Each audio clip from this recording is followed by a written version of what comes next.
பொதுவான விஷயங்கள கலந்து பேசலாம் அப்படின்னு சொல்லிட்டு நம்ம முடிவெடுத்தோம். அது காரணம் என்னன்னு பார்த்தீங்கன்னா, தொடர்ச்சியா ஒரே மாதிரி கேள்விகள் வந்து சகோதரர்கிட்ட இருந்து வந்துட்டே இருக்கு. எதை குறித்து அப்படின்னா, அதாவது பிள்ளைகள நம்ம அழகா அ பெத்துக்கிறோம். அதுக்கப்புறம் வந்து அந்த பிள்ளை வளர்ப்புல, அந்த பிள்ளைங்களுடைய கவனிப்புல வந்து நெறைய சந்தேகங்கள் தொடர்ச்சியா வந்துட்டே இருக்குது. அப்ப அது சார்ந்து நம்ம ஒரு கலந்துரையாடவே பண்ணலாம் அப்படின்னு ஒரு முடிவு. அப்ப அது கண்டிப்பா. சார்ந்து நம்ம கேள்வி பதிலாவே வந்து நம்ம பார்க்கலாம். இடையிலேயே வந்து கேள்விகள் இருந்தா தாராளமா யாருனாலுமே கேட்கலாம். தொடர்ச்சியா கேட்டுட்டே தான் இருக்கணும் அப்படின்னு அவசியம் இல்ல. ஏன்னா சகோதரிகள் அவங்களோட புரிதல் சார்ந்து அவங்களோட பதில்கள வந்து உங்களுக்கு குடுப்பாங்க. அத நம்ம எப்படி நமக்குள்ள ஆக்கிட்டு நம்ம வந்து நம்ம கையாளலாம் அப்படின்னு நம்ம பார்க்கலாம். இது ஒரு ஒரு கூட்டு முயற்சின்னே நம்ம இத எடுத்துக்கலாம். ஏன்னா முன்னாடி பார்த்தீங்கன்னா வந்து நம்மோட வாழ்வியல் முறையே கூட்டு குடும்ப வாழ்வியல் தான். அப்போ ஒரு வீட்ல வந்து எல்லாருமே இருப்பாங்க. இப்போ ஒரு வீட்ல வந்து 4 பசங்க அப்படி இருக்காங்கன்னா, 4 பசங்க 5 பிள்ளைங்க இருக்காங்கன்னா, ரொம்ப வெளியூர்ல கல்யாணம் பண்ணி குடுத்துருக்க மாட்டாங்க. உள்ளூர்லயே தான் கல்யாணம் பண்ணி குடுத்துருப்பாங்க. ரொம்ப நெருக்கமான வட்டத்துல தான் அவங்க இருந்தாங்க. அப்ப பார்த்தீங்கன்னா, நான் எதையுமே வந்து அவங்க வாய்மொழியா கத்துக் குடுக்கல. ஆனா வந்து கண்ணு வழியா பார்த்தே வந்து குழந்தைங்க அங்க இங்கேயும் தான் நடந்துட்டு இருப்பாங்க. அவங்களுக்கு வந்து இயல்பா நெறைய விஷயங்கள் அப்படி உள்ள இறங்கிட்டே இருந்தது. அப்ப அவங்க பிள்ளைங்கள கவனிக்க வரும்போது ரொம்ப எளிமையா கையாண்டாங்க. அப்ப எதுவுமே வந்து எழுதி வச்சு புத்தகமா வெளியிட்டு கடத்தப்படல. அவங்க அந்த இயல்பான வாழ்க்கையிலேயே வந்து அவங்களுக்கு ஒவ்வொரு விஷயமும் வந்து ரொம்ப நுணுக்கமா வந்து கடத்தப்பட்டுச்சு. அப்ப இப்படி இப்படி இருந்த கூட்டு குடும்ப வாழ்க்கையில வந்து பாத்தீங்கன்னா, பேறுகாலமா இருக்கட்டும், பிள்ளை வளர்ப்பா இருக்கட்டும், அப்போ ஒரே வீட்ல நெறைய பிள்ளைங்க இருப்பாங்க. அப்ப அந்த ஷேரிங் அது எப்படி குடுத்து வாங்குறது அதா இருக்கட்டும், ஒரு குழந்தை இன்னொரு குழந்தைய கவனிக்கிறதா இருக்கட்டும், அப்படிங்கிறது வந்து ரொம்ப எளிமையா அவங்களுக்கு இருந்துச்சு. பாத்தீங்கன்னா, அவங்க பிள்ளைங்கள வந்து கண்டுகிட்டாத மாதிரியே தான் இருக்கும். ஆனா வந்து முழுவதுமான கவனிப்பும், கண்காணிப்பும் வந்து அங்க இருந்துட்டே தான் இருந்துச்சு. இதுக்கெல்லாம் மூல காரணம் என்னன்னு பாத்தீங்கன்னா, அவங்க கிட்ட பயம் இல்ல. அது ஒரு பிள்ளை பேரா இருக்கட்டும், பிள்ளை வளர்ப்பா இருக்கட்டும், எதுக்குமே வந்து ஒரு பயம் இல்ல. பயம் இல்லாம எளிமையா எல்லா விஷயத்தையும் கடந்து வந்தாங்க. அப்புறம் பார்த்தீங்கன்னா, நாளடைவில வந்து எதனால இது பிரேக்கப் ஆச்சு, அது உடையப்பட்டுச்சுன்னு பார்த்தீங்கன்னா, நம்ம படிப்புக்காக நம்ம வேற வேற இடங்களுக்கு போறோம். அப்போ வந்து நம்ம கலந்து பேசுறதுக்கான ஒரு வாய்ப்பு நமக்கு இல்லாம போகுது. அதே நேரத்துல வந்து இந்த இந்த ஸ்பேஸ், இந்த கேப் வந்து என்ன செஞ்சாங்க அப்படின்னா, பயங்கள் புகுத்தப்பட காரணமா இருந்த அந்த அந்த கேப்பா இது ஆயிடுச்சு. இப்ப நிறைய பயம் உள்வாங்க நமக்கு என்ன ஆச்சுன்னா, நம்மளோட உடலுடைய தன்மையை வந்து நம்ம இயல்பாவே உள்வாங்கறதுக்கு நம்ம மறந்துட்டோம். நமக்கு மறைக்கப்பட்டுச்சு, அது நம்ம மறக்கவும் செஞ்சுட்டோம். இதுதான். அப்ப மூல காரணமா இருக்கிறது பயம்தான். அப்ப அந்த நம்ம வாராந்திர கலந்துரையாடல தொடர்ந்து நம்ம பேசிட்டே இருக்க காரணம் என்னன்னா, நம்மளுக்கு இப்ப இருக்கிற சமூகம், நம்ம சுத்தி இருக்க சமூகம் நமக்கு வேற மாதிரி சில விஷயங்களை புகுத்திருக்காங்க, வேற மாதிரி பேசுறாங்க. ஒரு பிள்ளை பேர்லயே வந்து அத்தனை பயங்களை வந்து விதைக்கிறாங்க. அது அப்படி ஆயிருமா, இப்படி ஆயிருமா, அதாவது அவங்க கேட்ட, அவங்க படிச்ச, அவங்க பார்த்த விஷயங்களை வந்து நமக்கு வேற மாதிரி புகுத்த ஆரம்பிச்சிட்டாங்க. இந்த வாராந்த கலந்து அந்த பயத்தை வந்து விலக்கிக்கிட்டே இருக்குது. அப்போ இப்போ பாத்தீங்கன்னா, எப்படி அந்த ஒரு பயமான சமூகமா மாறி போச்சு இல்லையா? அப்ப அதை விளக்கணும் அப்படிங்கிறது தான் இந்த கலந்துரையாடல் வந்து நடக்கிற முக்கியமான நோக்கமே அதுதான். பயம் விலக்கி நம்முடைய அந்த உடல், மனம் அதோட அதை வந்து நம்ம மேலாண்மை பண்ணிக்கணும். அதை வந்து சிறப்பா வந்து நம்ம சீர் பண்ணிக்கணும் அப்படிங்கிறதுக்கு தான். இப்போ சகோதரிகள் பகிர்றதுக்கு காரணம் யாம் பெற்ற இன்பம் பெருகை வையகம். இந்த ஒரே ஒரு விஷயம் தான். இந்த ஒற்றை வார்த்தைக்குள்ள தான் எல்லாமே அடக்கம். நான் இந்த மாதிரி கடந்து வந்தேன். இப்போ ஒரு சில சகோதரிகள் ரொம்ப அழகாவே பேசியிருப்பாங்க கலந்துரையாடல. எனக்குமே இந்த மாதிரி பயங்கள் இருந்தது. ஆனா உண்மை வந்து தெரிய ஆரம்பிக்கும் போது என்னோட பயம் விலகிச்சு அப்படிங்கறது ரொம்ப அழகா வந்து சொல்லியிருப்பாங்க. இப்போ தொடர்ந்து கலந்துரையாடல இருக்கிறவங்களுக்கு நான் பேசுற விஷயமும் ரொம்ப அழகா புரியும். ஏன்னா நம்ம கோடிட்டே காட்டலாம் யாரெல்லாம் அப்படி பேசியிருக்காங்க, அவங்க அப்ப எப்படி அதுல இருந்து வெளியில வந்தாங்கன்னு. அப்போ இப்ப நம்ம அடுத்து வந்து பிள்ளை வளர்ப்பு அப்படின்னு பார்க்கும்போது, இப்ப நிறைய குழந்தைங்க அவங்க வீடுகள்ல இருந்தாங்க. அப்ப அவங்களுக்கு வந்து அவங்களே வந்து அந்த கம்பேரிசனை வந்து எப்படின்னா, ஒரு குழந்தைகிட்ட இருந்து இன்னொரு குழந்தை வந்து எப்படி வேறுபடுதுன்னு அவங்க பொருத்தி பார்க்க முடிஞ்சுச்சு. இப்போ ஒரு அம்மாக்கு 10 குழந்தை பிறந்தாலும் அந்த 10 குழந்தைங்களும் அந்த தன்மையை வச்சே வந்து அந்த குழந்தைய வந்து அவங்க ரொம்ப எளிமையா வளர்த்தி எடுத்தாங்க. இப்போ நான் வந்து எங்க அம்மாட்டெல்லாம் கேட்டிருக்கிறேன். குழந்தை வந்து பிறந்த உடனே நீங்க எப்படி அதை கையாளுவீங்கன்னா, எங்க அம்மா ஒரு விஷயம் சொன்னாங்க. எப்படின்னா, இப்ப குழந்தை பிறந்த குழந்தை தூக்குறாங்க இல்லையா, தூக்கும் போதே வந்து அவங்க வந்து கண்டுபிடிச்சிருவாங்க. அதாவது இது இது குழந்தை கொஞ்சம் அதாவது அவங்க எடைன்னு பாக்குறதுல இந்த குழந்தைய கொஞ்சம் நல்லா நல்லா அரவணைச்சு வச்சுக்கோ அப்படின்னு அந்த சொல்லுவாங்களாம். அப்போ அந்த குழந்தைக்கு அந்த அரவணைப்பு தேவையா இருக்குது அப்படிங்கறத அவங்க புரிஞ்சுக்கிறாங்க. எது மூலியமா? அப்போ இந்த உணர்வு தான் நமக்கு வேணும். இப்போ குழந்தை பிறந்த உடனே நம்மகிட்ட இருந்து நகட்டிடுறாங்க. தாயிட்ட இருந்து நகட்டி குழந்தைக்குன்னு ஸ்பெஷல் கேர் அப்படிங்கிற பேர்ல தனியா வச்சு பார்க்க ஆரம்பிக்கிறாங்க. ஆனா அப்படி இல்லை. குழந்தையோட சிறப்பான முதல் இன்குபேட்டர் வந்து யாருன்னா அம்மா தான். அம்மாவோட மார்பு தான். அப்போ குழந்தைக்கான இடம் அந்த அந்த அம்மாவோட மார்பு கதகதப்பு. அப்ப அது வந்து எங்க கிடைக்குதுன்னா, இயல்பா பிள்ளை பேரை கடந்து வர்றவங்க வந்து இத முழுமையா குழந்தைக்கு நம்ம குடுக்குறோம். ஏன்னா நமக்கு வந்து எந்த ஒரு கட்டாயமும் இல்ல. யாரும் நம்மள ஃபோர்ஸ் பண்றது இல்ல. இப்படி இரு, அப்படி இருன்னு சொல்லி நம்ம எந்த இதுவும் கட்டாயப்படுத்தல. அப்போ இயல்பாவே ஒரு குழந்தை பொறந்த உடனே முதல்ல நம்ம என்ன செய்றோம்னா, அது அந்த பூரிப்பு நமக்கு வந்துருது. அத மார்போட அணைச்சுக்கிறோம். இப்போ பயம் விலகுதுன்னு முதல்ல சொன்னேன் இல்லையா? இப்போ நம்ம சகோதரி ஒருத்தவங்க இங்க ஒரு கேள்வி கேட்டிருந்தாங்க இன்னைக்கு. எனக்கு கொஞ்சம் அது வந்து ம், வருத்தம்ங்கிறத விட பரவால்ல. அத ஒரு வாய்ப்பா பயன்படுத்தி நம்ம இன்னும் கொஞ்சம் கூடயும் நெறைய விஷயங்கள புரிஞ்சுக்கலான்னு. அதாவது சில ஹார்மோன் குறைபாடுகள பத்தி கேட்டிருந்தாங்க. அது நம்ம என்ன சொல்லியிருக்கணும் அப்டின்னா, இப்ப எனக்கு இந்த மாரி ஒரு தொந்தரவு இருக்குது. அத எப்படி நீங்கலாம் கடந்து வந்தீங்க? இந்த மாரி தொந்தரவு யாருக்கா இருந்துச்சா? அப்படிங்கிறது வந்து ரொம்ப வெள்ளந்தியா சில சகோதரிகள் கேட்கிற விஷயம் தான். எனக்கு 5 மாசமா வாந்தி இருந்தது அப்படிம்பாங்க. 7 மாசமா வாந்தி இருந்தும்பாங்க. இத எப்படி கடந்து வந்தீங்க? இதே மாரி யாருக்கா இருந்துச்சான்னு கேட்பாங்க. ஆனா, இன்னைக்கு அவங்க கேட்ட கேள்வி வந்து கொஞ்சம் திருப்பி திரும்பி நம்ம சொல்றோம். கருவிகளுக்குள்ளயும், கணக்கீடுகளுக்குள்ளயும் நம்ம போக வேண்டாம். அது நமக்கு பயத்த தான் விளைவிக்கும்னு நம்ம சொல்றோம். இப்ப இன்னைக்கு என்ன சொல்றாங்கன்னா, தைராய்டு, ஹார்மோன் பிரச்சனை. இப்ப இந்த மாதிரி வியாதிகளுக்கு பெயர் வந்து யார் வைக்கிறாங்க? அப்போ திருப்பி நம்ம எங்க போறோம்னு பாத்தீங்களா? அப்போ நம்முடைய பாதைய முதல்ல வந்து சீராக்கிக்கணும். ஒரு வழி பாதைனா அது ஒரு வழி பாதை தான். இங்கேயும் அங்கேயும் இங்கேயும் நான் கால் வைப்பேன், அங்கேயும் கால் வைப்பேன் அப்படின்னா வந்து எப்பவுமே மனக்குழப்பத்திலே தான் இருப்போம். பிள்ளை பேறு காலம்ங்கிறது எப்பவுமே நமக்கு சொல்றது மகிழ்ந்திருக்க வேண்டிய காலம். அது வந்து மகிழ்ச்சிக்கான காலம், மகிழ்ந்திருக்க வேண்டிய காலம். அப்படி இருக்கும்போது நம்ம பிள்ளை பேறு காலத்துல இவ்வளோ சிக்கலோடையும் குழப்பத்தோடையும் கடந்து வந்தா பிள்ளை பிறந்த பிறகு அந்த பிள்ளை வளர்ப்புலயும் வந்து நமக்கு நிறைய வந்து குழப்பங்கள் வந்து வந்துட்டே இருக்குது. அப்போ முதல்ல சொன்ன மாதிரி குழந்தை பிறந்த உடனே அந்த கிடைக்கக்கூடிய அந்த அரவணைப்பு. இடையில யாருக்கா ஏதாவது சந்தேகம்னா தாராளமா வந்து நீங்க பேசலாமா? இது வந்து ஒரு வெளிப்படையான கலந்துரையாடல். நீங்க கேள்விகள் முன் வச்சீங்கன்னா, அது சார்ந்த சகோதரிகள் இருக்கிறாங்க. அவங்க வந்து அவங்களோட அனுபவத்திலேருந்து உங்களுக்கு பதில் குடுப்பாங்க. அதனால முடிச்சதுக்கு அப்புறம் தான் கேள்வி கேட்கணும் அப்படிங்கிற எந்த ஒரு அவசியமும் இல்ல. தாராளமா இடையில குறுக்கிட்டு உங்களுக்கான கேள்விய முன்வைக்கலாம். கேள்வி முன் வச்சீங்கன்னா, நம்ம அதிலேருந்து கூடயும் நம்ம விளக்கங்கள வந்து குடுக்கலாம். யாருக்காவது இப்ப கேள்விகள் இருக்குதா? குழந்தை வளர்ப்பு சார்ந்து யாருக்காவது இப்ப கேள்விகள் இருக்குதா?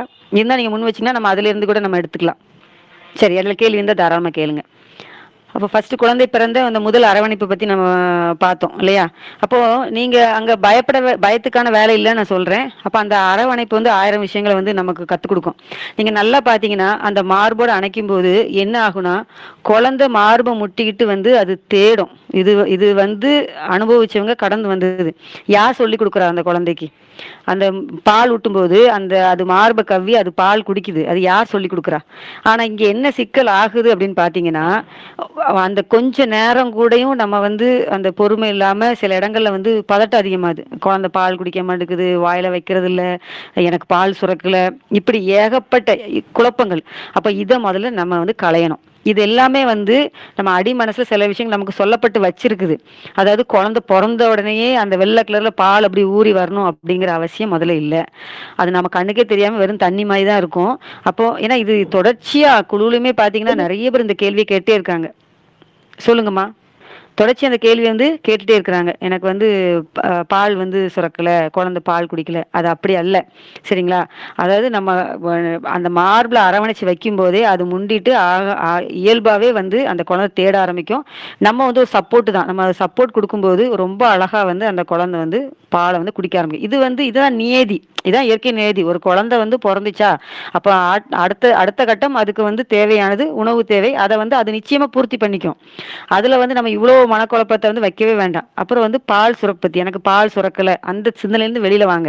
ஒரு சிலருக்குலாம் இப்ப நம்ம குழுல வந்து பிரியா சகோதரி வந்து அவங்களோட அனுபவத்த பகிர்ந்தாங்க. அது நமக்கே வந்து ரொம்ப ஒரு பெரிய ஸ்ட்ராங் ஒரு எவிடன்ஸா இருந்துச்சு. அவங்க என்ன சொன்னாங்கன்னா, 3 நாட்களா வந்து எனக்கு வந்து பால் சுரப்பல. ஆனா குழந்தைக்கு அவங்க பால் குடுத்துருக்காங்க.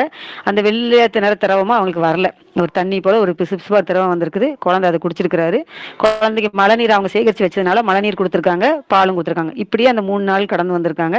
அந்த 3 நாள்ல அவங்க உடலுக்கு தேவையான ஓய்வும் கிடைச்சிருக்குது. அதுக்கப்புறம் பார்த்தீங்கன்னா, நல்ல ஒரு பால் சுரப்பு அவங்களுக்கு இருந்திருக்குது. அப்ப இங்க எது அவங்களுக்கு முன்னதுன்னா, பயம் இல்ல. பயம் இல்லாதனால அந்த குழந்தைய அந்த 3 நாள் அவங்க அரவணைச்சு வச்சிருந்து, ரொம்ப அழகா வந்து அத கையாண்டு வந்திருக்காங்க. அப்ப இந்த மனநிலைக்கு தான் நம்ம எல்லாருமே வந்து வரணும். அப்ப இது இது இப்போ ஒரு சகோதரி அனுபவத்தை சொல்றாங்க அப்படின்னா நம்ம வந்து அதை ஆள் மனசுல பதிய வச்சுக்கணும். இந்த பதிவுகள், அந்த ஆழ்மன பதிவுகள் நமக்கு நடக்கும்போது நமக்கு என்ன ஆகும்னா அது ஒரு வாய்ப்பா ஒரு அமையும். இப்ப எனக்கு ஒரு சகோதரி வந்து ஒரு போன வாரத்துல கேட்டிருந்தாங்க. என்ன கேட்டாங்க அப்படின்னா, அவங்களுக்கு அவங்க வீட்டு ப்ரெஷர்னால நிறைய கேள்வி கேட்டாங்க. வீட்டுல வந்து இது மட்டும் செஞ்சுக்கோங்க சொல்றாங்க, அது மட்டும் செஞ்சுக்கோங்க சொல்றாங்க, ஒரு ஸ்கேன் மட்டும் பண்ண சொல்றாங்க, ஒரு தடுப்பூசி மட்டும் போட்டுக்க சொல்றாங்க. அப்போ வந்து நான் என்ன சொன்னேன்னா, ஏம்மா நீங்க இது செய்யுங்க, செய்யாதீங்க, இதுதான் செய்யணும் அப்படின்னு நான் சொல்ல மாட்டேன்.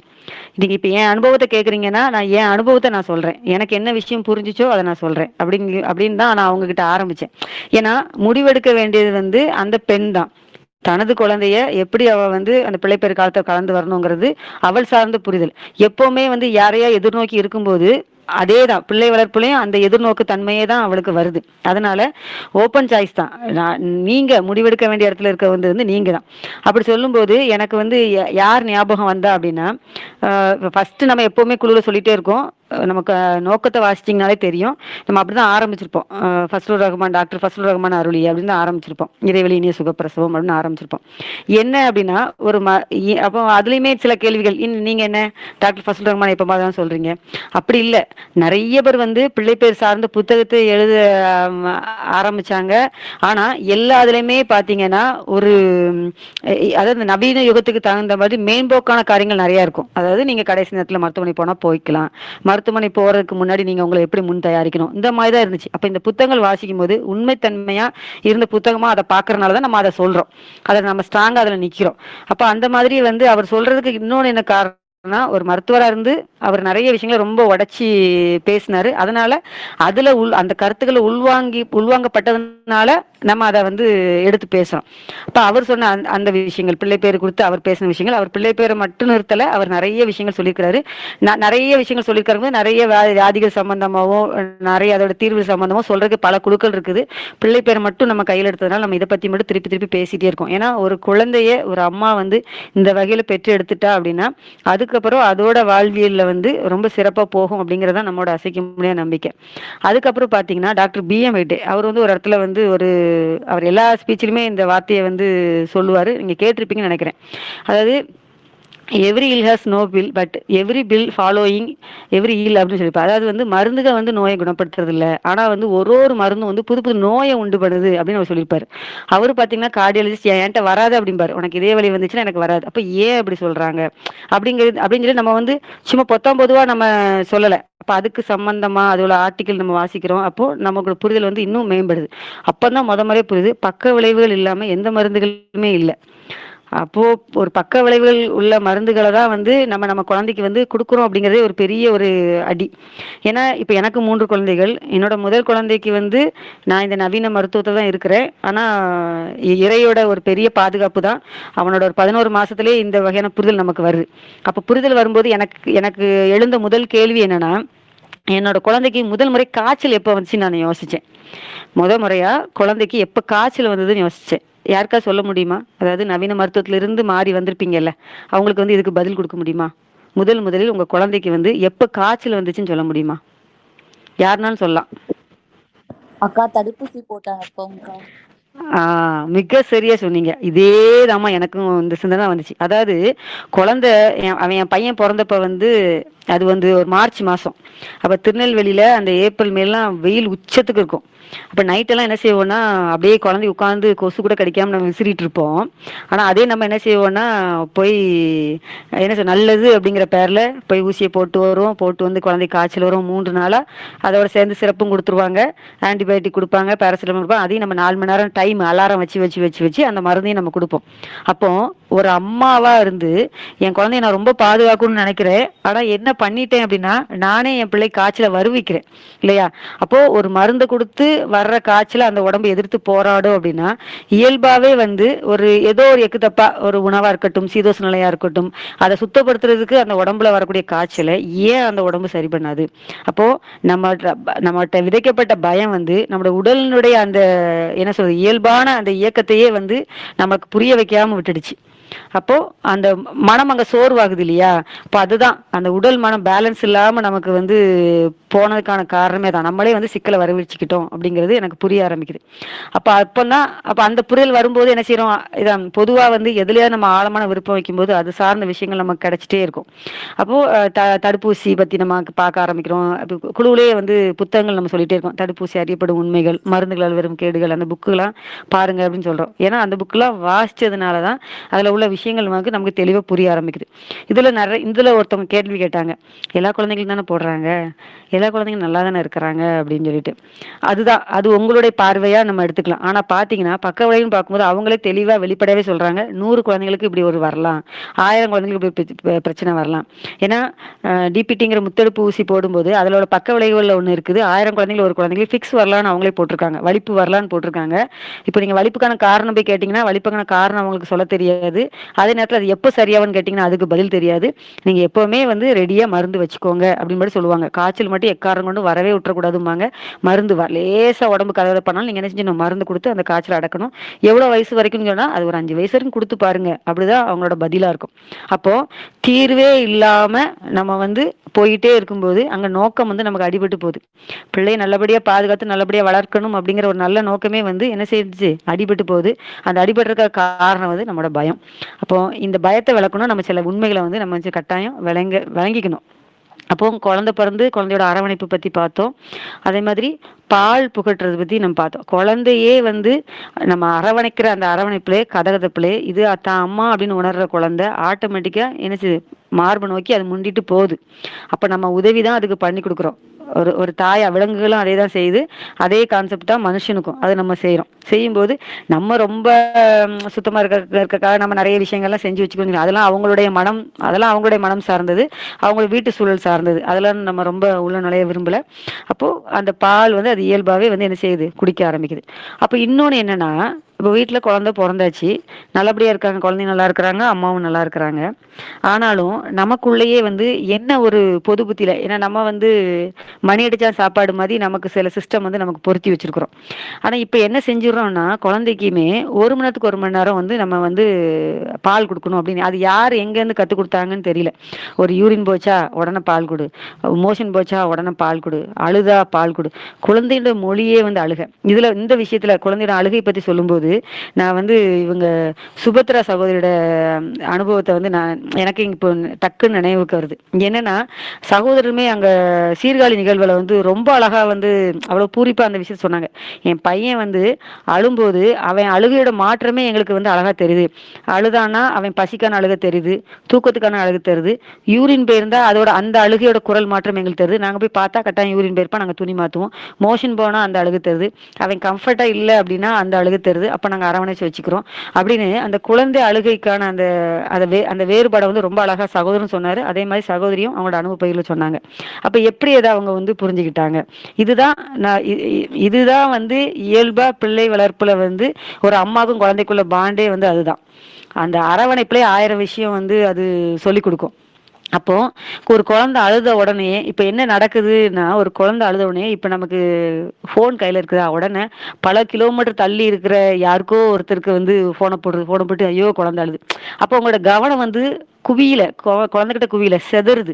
அப்போ செதறும் போது என்ன ஆகுதுன்னா, இப்ப ஆளுக்கு இப்பதான் எல்லாருமே தான் எம்பிபிஎஸ் முடிச்சிருக்காங்க. ஆளுக்கு ஏதாவது சொல்லுவாங்க, அதை ஊத்து இதை ஊத்து அதை ஊத்துன்னு குழந்தையோட அந்த வாயில ஏதாவது ஊத்துறக்கே தான் பாக்குறமே தவிர அதை கொஞ்சம் அரவணைச்சு வச்சு கொஞ்சம் மெதுவா தண்ணி கொடுத்து பார்த்து நமக்கு அன்னைக்கு சீதோஷனால எப்படி இருக்குது, நம்ம வந்து அன்னைக்கு எங்கேயா வெளியில போயிட்டு வந்தோமா, அதனால ஏதாவது குழந்தை வந்து தொந்தரவாச்சா, இப்படி எதையுமே நம்ம யோசிக்கிறது இல்லை. ஏன்னா நம்ம மறந்துடுறோம் எல்லாத்தையும். அப்போ கொஞ்ச நேரம் அரவணைப்பு தான் அங்க தேவையா இருக்குது. இன்னொன்னு பாத்தீங்கன்னா இப்ப எங்க அம்மாலாம் சொல்லுவாங்க, குழந்தை அழுதுனா நம்ம பதட்டப்பட்டோம்னா நமக்கு வந்து திட்டு தான் கிடைக்கும் முதல்ல. குழந்தை அது கொஞ்சம் அழ வேண்டாமா, அதை கொஞ்சம் அளவிடு, அழட்டும், அழுதாதான் அந்த மார்பெல்லாம் வந்து அவங்களுக்கு ஸ்ட்ராங் ஆகும் அப்படிம்பாங்க. அப்போ குழந்தைய அளவிடுறது கூட ஒரு கலை தான். நம்ம ரொம்ப அதுக்காக அவங்களை கதற விட போறது இல்லை. இருந்தாலும் அதோட மொழியே அழுகையா இருக்கிறதுனால அது சில தேவைகளை வந்து அழுதுதான் பூர்த்தி ஆகுது. ஏன்னா எனக்கு நம்ம சகோதரி ஒருத்தவங்க சொன்னாங்க, நான் வந்து குழந்தைய அளவே விட மாட்டேன் அப்படின்னாங்க. அளவே விட மாட்டேன்னா அது என்னன்னா ஒரு லேசா அந்த குழந்தை இப்ப தூங்கி முழிக்குதுன்னா உடனே என்ன செஞ்சு எடுத்து ஃபீட் பண்ணிட்டு வச்சிடுறது. கொஞ்சம் லேசா இது அப்போ வந்து அந்த குழந்தைக்கான ஒரு மொழியே வந்து அந்த அழுகை அதுவே அங்க வந்து என்ன செய்யுது அடிபட்டு போகுது. அப்போ பயப்படாம நம்ம சில விஷயம் கையாளணும்னா அதுல முதன்மையான விஷயம் குழந்தையோட அழுகையை கையாளுறது. அந்நேரம் நீங்க போன் எடுத்து பதட்டப்படுறதை விட உங்க குழந்தை உங்க கையில தான் வந்து அது அது அதோட கம்ஃபர்ட் ஜோன் வந்து நீங்க தான். நீங்க வந்து அரவணைச்சு வைக்கும்போது அது எதுக்காக அழுது என்ன சில நேரம் பாத்தீங்கன்னா ஒரு ஒரு இரவுல வந்து ஒரு 1-2 மணிக்கு ஒரு ஃபோன் வருது, குழந்தை தொடர்ந்து அழுதுட்டே இருக்காங்க, என்ன பண்ணன்னு தெரியல. ஒண்ணுமே இல்ல, கொஞ்சம் லைட் எல்லாம் போட்டு ஏதாவது எறும்பு ஏதாவது இருக்கான்னு பாருங்கன்னா குழந்தைக்கு வந்து ஒரு சின்ன எறும்பு தான் கடிச்சிட்டு இருக்கு அந்த கையோட இடுக்குல, அந்த தோல் மடிஞ்சு இருக்கிற இடத்துல. அப்ப பாத்தீங்கன்னா நம்ம பதட்டத்துல வந்து குழந்தை நம்ம கவனிக்கவே வந்து விடுறோம். அப்போ ஒரு எறும்பு கடிக்குது, அது நம்ம முதல்ல அதெல்லாம் பாத்துக்கணும். இதெல்லாம் ரொம்ப எளிமையான விஷயம் தான். பார்த்து நம்ம வந்து குழந்தைய வந்து நம்ம கம்ஃபர்ட் பண்றோம். அது ஒண்ணு. இப்ப அடுத்து வந்து இப்ப நம்ம இந்த இப்ப திருப்பி வரேன், நம்ம சகோதரி ஒரு சந்தேகம் கேட்டிருந்தாங்கல்ல, நீங்க கலந்துரையாடல இருக்கீங்களா என்னன்னு தெரியலையம்மா. அதாவது தைராய்டு ஹார்மோன் மாற்றங்கள் பத்தி ஏதோ கேட்டிருந்தீங்கன்னு நினைக்கிறேன். அதை எப்படி தெரிஞ்சுக்கிட்டீங்க அப்படின்னு தெரிஞ்சுக்கலாமா? இருந்தீங்கன்னா பதில் சொல்லுங்க. இன்னைக்கு கேள்வி கேட்ட சகோதரி வந்து இருக்கீங்களாமா? இருக்குங்கக்கா. அருள்யா அக்கா நான் பேசுறேன். சொல்லுங்கம்மா சொல்லுங்கம்மா. எப்படி நீங்க தெரிஞ்சுக்கிட்டீங்க? அதாவது தைராய்டு ஹார்மோன் மாற்றம் அது எப்படி என்ன என்ன தெரிஞ்சுக்கிட்டீங்க, எப்படி தெரிஞ்சுக்கிட்டீங்க? அக்கா இப்ப வந்து என்னோட ஏஜ் வந்து 36க்கா. சரிம்மா. எனக்கு வந்து ஏற்கனவே வந்து ஒரு பையன் இருக்கான், 10 வயசு ஆகுது. சரிம்மா. இப்ப வந்து அவனுக்கும் நான் தடுப்பூசியும் போடாம தான் வளர்த்திருக்கேன். எனக்கு ம் இதுல முழு நம்பிக்கையும் இருக்குது. அதனாலதான் நான் இந்த இதுலயும் வந்திருக்கேன். இப்ப என்னன்னு ம் கேட்டீங்கன்னா, ஏஜ் 36 ஆனதுனால நல்லா ம் இருக்கா கருங்கிறதுக்காக வீட்ல எல்லாம் சொன்னாங்கறதுக்காக இது மட்டும் டெஸ்ட் மட்டும் ம் பிளட் டெஸ்ட் மட்டும் பண்ணுச்சு. அதுல வந்து தைராய்டு இருக்குன்னு ம் சொல்லி எனக்கு செகண்ட் மந்த்லயே தெரிஞ்சிருச்சு. ம் ஆனா வந்து நான் அதை பத்தி எதுவுமே கேர் பண்ணாம தான் இருந்தேன். ம் அது நீங்க நம்ம இதுபடி பாத்தீங்கன்னா அது தானா சரி பண்ணிக்க உடல்ங்கிற ஒரு கான்செப்ட்ல தான் இருக்கு. ஆனா இப்ப உங்களுக்கு நான் அதாவது வந்து ஏதாவது தொந்தரவு இருந்துச்சாமா, இல்ல பிளட் டெஸ்ட்ல மட்டும் தான் அது பாத்தீங்களா? உங்களுக்கு ஏதாவது தொந்தரவு இருந்ததா? அதனால என்ன தொந்தரவு வரும் கூட எனக்கு தெரியாதுக்கா. ஓ இப்ப சரி, நல்லது தைராய்டு நல்லது. இருக்கிறவங்களுக்கு சரிம்மா. என்ன தொந்தரவு வரும்னு எனக்கு தெரியாது. சரி நான் சரி. வந்து ம் ஜெனரலா இருக்கிறேன். எனக்கு யூசுவலா ம் எல்லாருக்கும் இருக்கிற மாதிரி கொஞ்சம் வாந்தி, ஒரு சில நாட்கள் காலையில நேரம் மயக்கம் அதெல்லாம் இருக்கு. ம் இப்ப இந்த ஒரு 4, 5 நாளா தொடர்ந்து காலையில நேரத்துல மட்டும் வெறும் வயித்துலயே எந்திரிச்சதுமே வாந்தி வருது. ம் அதுங்களா நான் அதையுமே பெருசா கேர் பண்ணிக்கல. இப்ப என்னாச்சுன்னு கேட்டீங்கன்னா, ரீசெண்டா ஒரு சரண்யா கார்த்திக் நினைக்கிறேன். அவங்க சகோதரியோட அவங்க பகிர்வு பார்த்திருந்தேன். கலந்துரையாடல் கேட்டேன். ம் அவங்க வந்து அதுல சொல்லியிருந்தாங்க. அதாவது வந்து ம் ம் தைராய்டுக்கு வந்து இந்த மாரி நான் ஒரு இது பண்ணிக்கிட்டேன். என்ன ட்ரீட் பண்ணிக்கிட்டேன் அப்படிங்கிற மாரி மெடிசன் எடுக்காம இப்படி பண்ணிக்கிட்டேங்கிற மாரி சொல்லியிருந்தாங்க. சோ ம் அப்ப இதுக்கு ம் ஒரு ஆப்ஷன் இருக்குங்கிறத நான் தெரிஞ்சுக்கிட்டேன். அந்த ஸ்பீச் கேட்டது மூலமா. ம் ம் ம் அதாவது நான் அத கண்டுக்காம நீங்க தான் விட்டுருந்தேன். அப்ப நீங்க வந்து வந்து சரண்யா. கண்டிப்பா மெடிசன் எடுக்காம இப்படி ம் பண்ணிக்கலாம். அப்படிங்கிற ஒரு ம் தாட்ல தான் நான் கேட்டேன். வேற ஒண்ணும் இல்லக்கா அது. சரி சரி, நல்லதும்மா. அதாவது சரண்யா கார்த்திகோட கலந்துரையாடல் நீங்க எப்படி கவனிச்சீங்கன்னு தெரியல. அவங்க பிள்ளை பேரு சமயத்துல வந்து இந்த இந்த சிக்கலை அவங்க சொல்லல. இல்ல அவங்க சிட்னில இருந்து அவங்க பேசினாங்களே, பிள்ளை பேர் சமயத்துல தான் சொல்லியிருந்தாங்க. சிட்னில இருந்து ஆஸ்திரேலியால இருந்து பேசினாங்க இல்லையா? இல்லம்மா, சகோதரி வந்து என்னன்னா, ஆ, அதாவது அவங்க முத குழந்தைக்கு இரண்டு குழந்தைக்கு இடையில வந்து அவங்களுக்கு சில சிக்கல் இருந்ததாகவும், நான் வந்து ம். அதுல இருந்து அவங்க வெளியில வந்ததாகவும் சொன்னாங்க. ம். பிள்ளைப்பேறு சமயத்துல வந்து அவங்க வந்து அந்த மருத்துவ சிக்கலுக்குள்ள போகல. கடைசி மாதங்கள்ல வந்து அவங்களுக்கு ஒரு பிளட் டெஸ்ட் எடுத்து ஒரு விதமான பயம் காட்டினாங்க. அப்ப நான் வந்து ம். அவங்க என்ன சொன்னாங்கன்னா, பீட்ரூட் ஜூஸ் என்னோட திருப்திக்காக பீட்ரூட் ஜூஸ் குடிச்சு நான் வந்து அதை சரி பண்ணிக்கிட்டேன்னு சொன்னாங்க. ம். அந்த ஹீமோகுளோபினோட அந்த அளவுல வந்து ஏதோ ஒரு மாற்றம் இருக்குதுங்கிற மாதிரி அயன் கடைசி சத்து கம்மியா 8வது மாதத்துல இருக்கிறதாவும் சொன்னாங்க. சொல்லியிருந்தாங்க. ஆமாங்க. அது வந்து அவங்க குழந்தைக்கு, அதாவது உங்களே மாதிரி தான், அவங்களுக்கும் கிட்டத்தட்ட 10 வயசு வித்தியாசம் நினைக்கிறேன். குழந்தைக்கு 2வது குழந்தைக்கும் ம். குழந்தைக்கு 2வது குழந்தைக்கு இடையில வந்து அவங்க உடல்ல சில தொந்தரவுகள் இருந்ததுனால சொன்னாங்க. அதுக்கப்புறம் அதுதான் அவங்களுடைய இந்த வாழ்வியலுக்குள்ள நுழையிறதுக்கு வந்து அந்த சிக்கல் தான் காரணமா இருந்துச்சுன்னு சொன்னாங்க.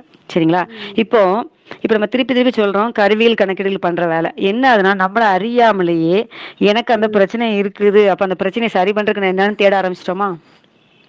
இல்ல அது ஆக்சுவலா நான் இல்ல. 2 மாசமா கண்டுக்கல விட்டுட்டேன்.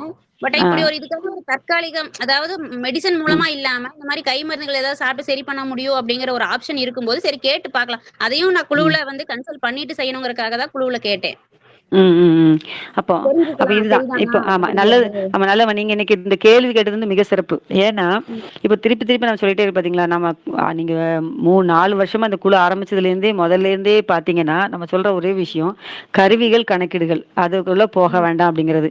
ஏன்னா, ஒரு ஒரு சகோதரி ஒருத்தவங்க ஒரு முறை சொல்லிட்டு இருந்தாங்க. எப்படின்னா, அ யாரோ ஒருத்தவங்க ஃபோர்ஸ் பண்ணி இவங்க சில விஷயத்த நிரூபிக்கிறதுக்காக பிளட் டெஸ்ட் பண்ண போனாங்களாம். சரிங்களா? அப்போ ஒரு லேப்ல வந்து அவங்களுக்கு ஹீமோகுளோபின் 6 காட்டியிருக்குது. இன்னொரு லேப்ல வந்து ஹீமோகுளோபின் 9 காட்டியிருக்குது.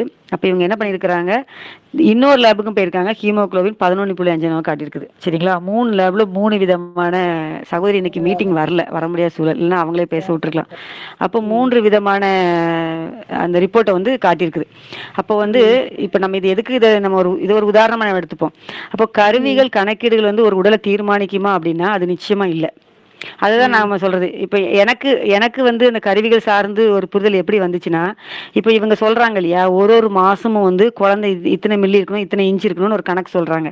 இப்ப அவங்க சொல்றபடி பார்த்தா, அந்த 9 மாசம் நிறைவு பெற்ற பின்ன, அந்த பொறக்கக்கூடிய குழந்தை எல்லாம் உலகத்துல பிறக்கிற அத்தனை குழந்தைகளும் ஒரே வெயிட் இருக்கணுமா, இருக்கக்கூடாதா? இல்ல இல்ல அது ஆனா ஒவ்வொருத்தங்க ஒரு அப்படியா அப்படியா இருக்குது. 1 கிலோல இருந்து 5 கிலோ அதுக்கு மேல இருக்க குழந்தைங்க வந்து ஜீவிக்குது. அப்படிதானே? அப்போ எது அதை தீர்மானிக்குதுன்னா, அந்த தாயோட உடல்வாகும் அவளுடைய கர்ப்ப பாத்திரம் தான் அதை தீர்மானிக்குது. அப்படி இருக்க பட்சத்துல அப்ப இந்த கருவிகள் வந்து உண்மைத்தன்மையை சொல்லுமானா இல்ல. அது ஒண்ணு. இன்னொன்னு, இப்போ வீட்டுல உள்ளவங்க ஃபோர்ஸ் பண்ணனால நான் போனேன் அப்படின்னு ஒரு ஒரு கட்டாயத்தின் பேர்ல போனா அதை வந்து நம்ம துச்சமா தான் நினைக்கணுமே தவிர அதுல அதுல இருந்து அதுக்கு நம்ம ஆட்படக்கூடாது. இப்ப என்னதான் இருந்தாலும் நான் அதான் திருப்பி திருப்பி சொல்றது, ஆழ்மன பதிவுகள்ல வந்து சில விஷயம் போய் போய் உட்கார்ந்துருச்சுன்னா அது உட்கார்ந்துதான். இப்ப எனக்கு எந்த தொந்தரவுமே இல்ல. அப்ப இப்போ வந்து அவங்க எனக்கு ஒரு சிக்கல்னு சொல்றாங்க, அவனோட ஹார்மோன் இப்ப இப்ப நானா இருந்தா நான் என்ன என்னோட மனசு என்ன பேசும்னா, ஆமா நான் அதை அக்செப்ட் பண்ணிக்கிறேன். என்னோட என்னோட உடம்புல என்ன விதமான ஹார்மோன் வேணுமோ அது அப் அண்ட் டவுனும் அது குழந்தைக்கு தேவையானபடி அது என்னைய வணைஞ்சிக்குது, என்னை மாத்திக்குது, என்னோட பிரச்சனையை அது சரி பண்ணிக்குது, அது குழந்தை வளர்ந்து வருது. இதுதான் வந்து இதான் இதான் ஆழமான புரிதல்ல இருந்து வரக்கூடிய விஷயம் வந்து இதாக தான் இருக்கணுமே தவிர. ஏன்னா இப்போ நம்ம குழுவிலே பார்த்தீங்கன்னா யூரின் டெஸ்ட் கூட பண்ணாமலே வந்து குழந்தையை பெற்றெடுத்துட்டு இருக்கிறாங்க. இப்போ இதுதான், அதாவது இது இது பழைய முறை அப்படிங்கிறத விட இதுதான் சத்தியமான முறை. அந்த இதுக்குள்ள வந்தாச்சு. சரிங்களா? ஆனா ஒரு சிலர் வந்து குடும்பத்தின் கட்டாயத்தின் மேல போற போற ஒரு சிலர் இருக்காங்க. அவங்கெல்லாம் நமக்கு நல்ல அனுபவமா மாறுறாங்க. எப்படி மாறுறாங்கன்னா, குடும்பத்தின் கட்டாயத்தின் பேர்ல போயிட்டு, இல்ல இந்த குழந்தை குறைபாடா இருக்குது, நீ இந்த குழந்தைய எடுத்துருன்னு சொல்லி, ஆனா இவங்களோட புரிதல்ல குழந்தைய நல்லா பெத்து இப்ப ஓடி ஆடி விளையாடிட்டு இருக்குது குழந்தை. அப்ப இந்த மாதிரி சகோதரிகளும் நமக்கு அப்ப சில அனுபவங்கள் மூலியமா நம்மளை இன்னும் ஆழப்படுத்துது. சரிங்களா? அப்ப இதுல எங்க இருந்து வந்துச்சு ஹார்மோன் குறைபாடும், எங்க இருந்து வந்துச்சு தைராய்டு பிரச்சனை? அப்போ குழந்தை பேட்டுல வந்து ஒரு அப் அண்ட் டவுன் ஒரு உடல்வாகு இருக்குன்னா அதை கருவி வந்து தீர்மானிக்க வந்து நிச்சயமா கூடவே கூடாது. அதுக்கு நம்ம வந்து வழிவகை கொடுக்க கூடாது. என்னோட உடல்ல சில தொந்தரவு இருக்கு, அதை நான் எப்படி மாத்திக்கணும்? அப்போ பாத்தீங்கன்னா நான் ஏற்கனவே சொன்னேன், இப்ப தடுப்பூசி கொடுத்து ஒரு தேடல் இருக்கும்போது அது சார்ந்த விஷயங்கள் கிடைச்சிச்சு. அதே மாதிரியே ஒரு பிள்ளை பேட்டிலே பாத்தீங்கன்னா நீங்க இதுக்குள்ள வந்துட்டீங்கன்னு பாத்தீங்கன்னா உங்களோட உணவு சார்ந்தே வந்து உங்களுக்கு வந்து வழிகாட்டுதல் ரொம்ப சிறப்பா கிடைக்கும். நம்ம எதையும் ரொம்ப பொருத்தி இப்படிதான் அப்படிங்கிற டிசிப்ளினரியே வந்து பிள்ளை பெற்றுல அவசியம் இல்லாததான். இப்போ ஒரு நாள் வந்து நமக்கு நல்லா சாப்பிட முடியும், உடனே உடனே பசிக்கும், உடனே உடனே சாப்பிடுவோம், சில சுவைகளை கேட்கும், நாக்கு கேட்கும், அவ்வளோ ஒரு ஆனந்தமா இருக்கும்.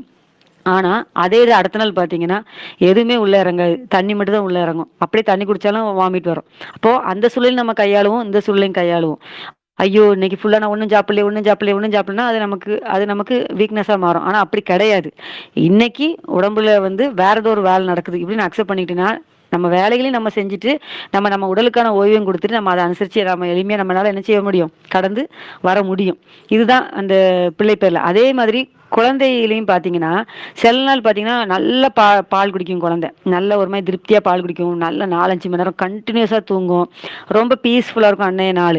ஆனால் நம்ம ஆளுகளே என்ன செய்யணும், ஐயோ 2 மணி நேரம் ஆச்சே இன்னும் தூங்குது, 3 மணி நேரம் ஆச்சே இன்னும் தூங்குது, 4 மணி. அப்போ உன்னுடைய மனசோட இது வந்து தாக்கம் குழந்தைகிட்ட போகுமா போகாதா? அடுத்த நாள் பார்த்தீங்கன்னா வச்சு வாங்கும், நெய் நெய் நெய் நெய் நாள் முழுக்க அழுதுகிட்டே இருக்கும். பால் வாயும் வைக்காது, ஐயோ பாலும் குடிக்கல. அப்போ அன்னைக்கு வந்து அதுக்கு வேற ஏதோ ஒரு அவசரம் எடுத்திருக்கும், உங்க வீட்டுக்கு யாராவது வந்திருக்கலாம், ஒரு எக்கு தப்பா தூக்கிருக்கலாம், அது குழந்தைக்கு சொல்ல தெரியாது. இப்படி உள்ள விஷயங்களும் இருக்குது. அப்போ கையாள வேண்டிய இடத்துல இருக்கிறது வந்து யாருன்னா அந்த அந்த அம்மா தான். நீங்க பதட்டப்படாம கையாண்டீங்கன்னா ரொம்ப அழகா வந்து அப்போ அப்படி செஞ்சனால தானே வருஷம் வருஷம் வருஷம் வருஷம் குழந்தைங்களை பெத்துக்கிட்டு அவ்வளவு அழகா வந்து அவங்க ஹேண்டில் பண்ணாங்க. நல்லா பாத்தீங்கன்னா அவங்க கவனிக்காமலாம் பிள்ளைங்களை விடுறதே இல்ல. சொல்லுவாங்கல்ல, ஒரு கண்ணு அதான் அந்த உணர்வு. அது வந்து அங்க குழந்தை மேல அந்த தாய்க்கு வந்து இருந்துட்டே இருக்கும். அவளோட வேலையிலயும் எந்த சிக்கல் இல்லாம அவளோட வேலையும் அவ ரொம்ப அழகா வந்து என்ன செய்வா, கடந்து வந்துட்டே இருப்பா. அப்படிதான் வந்து குழந்தை வளர்ப்பை வந்து அவங்க எளிமையா வந்து சாத்தியப்படுத்திக்கிட்டாங்க. இப்போ பாத்தீங்கன்னா இதுல சில விஷயம் நம்ம சொல்லியே ஆகணும். என்னன்னா, இப்போ உணவு குறித்து நம்ம சில விஷயங்கள் மறந்தே போயிருக்கிறோம். அதை ஞாபகப்படுத்துறது ஒன்றும் தவறு ஒன்றும் கிடையாது. இப்போ குழந்தை பிறந்தப்பன்னு பார்த்தா சில பக்குவங்கள் வந்து அந்த காலத்துல கையாண்டுருக்காங்க. ஏன்னு பார்த்தீங்கன்னா, இப்போ தெரியும் அந்த 9 மாதத்துக்கு அப்புறம் நமக்கு வந்து அந்த மாதவிடாய் வர ஆரம்பிக்குது. அப்போ மாதவிடாய் ஆரம்பிக்கும்போது நமக்கு ஒரு விதமான ஒரு அன்ஈசி ஃபீலிங், ஒரு ஒரு இரிட்டேஷன் வந்து உடல் ரீதியா நமக்கு இருக்கும். அப்ப நமக்கு நல்ல ஒரு ஓய்வு குடுக்குறாங்க. அப்ப அந்த ஓய்வு தேவையா இருக்கும்போது நம்முடைய ஆகாரங்களையும் நம்ம அதுக்கு தகுந்தபடி எடுத்துக்கிறது தவறு ஒண்ணும் இல்ல. அதனால தான் வந்து சில பக்குவமான உணவுகள் அவங்களுக்கு எளிமையா கிடைச்ச உணவுகள வந்து குடுத்துருக்காங்க. அத இப்போ வந்து நம்ம சொல்றது இப்போ இ நம்மலாம் வந்து என்ன சொல்றோம்னா, நெறைய இப்போ நம்மகிட்ட காசு புழங்குறனால ரொம்ப காஸ்ட்லியா நம்ம வந்து வாழ ஆரம்பிச்சுட்டோம். அப்படிலாம் வந்து இருக்க வேண்டிய அவசியம் இல்ல. ரொம்ப எளிமையா அவங்களுக்கு கிடைச்சத வச்சு தான் அவங்க வந்து வாழ்ந்துருக்காங்க. ஜஸ்ட் நம்ம அதத்தான் திரும்பி பார்க்க போறோம். இப்ப நல்லா சில நாட்கள் நல்லாவே நமக்கு பசி எடுக்கும். அன்னைக்கு நம்ம திருப்தியா நம்ம சாப்பிட்டுக்கலாம். அப்ப சில எளிமையா கிடைக்கிற விஷயங்கள்னு சொல்லும்போது, சில காய்கள் இப்ப அந்நேரத்துல சில நீர் காய்கள வந்து கடைசல் பண்ணி குடுத்துருக்காங்க. அது என்னன்னு பார்த்தீங்கன்னா, இப்ப பீர்க்கங்காய், சொரக்காய் அந்த மாரி நீர் காய்கள கடைசல் பண்ணி குடுப்பாங்க. கடைசல் பண்ணி குடுக்கும்போது என்னன்னு பார்த்தீங்கன்னா, அத அவங்க உணவா எடுத்துக்கும்போது, அந்த வயிறு அவங்களுக்கு இறுக்கமா கட்டுறதில்ல. அந்த வயிறுல ஒரு வேதனை இருக்கிறதில்ல. இந்த ரொம்ப எளிமையா அந்த மாதவிடாய் அந்த இரத்தப்போக்கு ரொம்ப எளிமையா அவங்களுக்கு கடந்து வந்திருக்காங்க. பிள்ளையோட பால் சுரப்பும் அவங்களுக்கு ரொம்பவே நல்லா இருக்குது. இந்த மாதிரி ஒரு 3 நாள் வந்து பக்குவ உணவுகள். அதுக்கு அடுத்தது பார்த்தீங்கன்னா, நமக்கு குழந்தை பொறக்கும்போது உடல் வந்து தளர்வாகுது இல்லையா? அதுதான் தளர்வாகுறனால தான் அந்த இறுக்கமாயி, தளர்வாகி அப்படிலாம் அந்த ப்ராசஸ்லாம் ஆகி குழந்தை வெளியே வருது. அப்ப அது ரொம்ப தளர்வான உடல் வந்து திருப்பி நமக்கு வந்து அந்த இறுக்கத்துக்குள்ள போகுது. அப்ப இறுக்கத்துக்கு போகும்போது சிலவங்க வந்து சொல்றாங்க, அந்த மூட்டுலலாம் வந்து ஒரு திடீர்னு வந்து ஒரு ஒரு வலி மாரி ஒரு இறுக்கு பிடிக்குது அப்படிங்கும்போது என்னன்னா, உடல் வந்து பழைய நிலைமைக்கு திரும்பி போகுது. நம்ம உடம்பு அந்த இறுக்கமாகுது.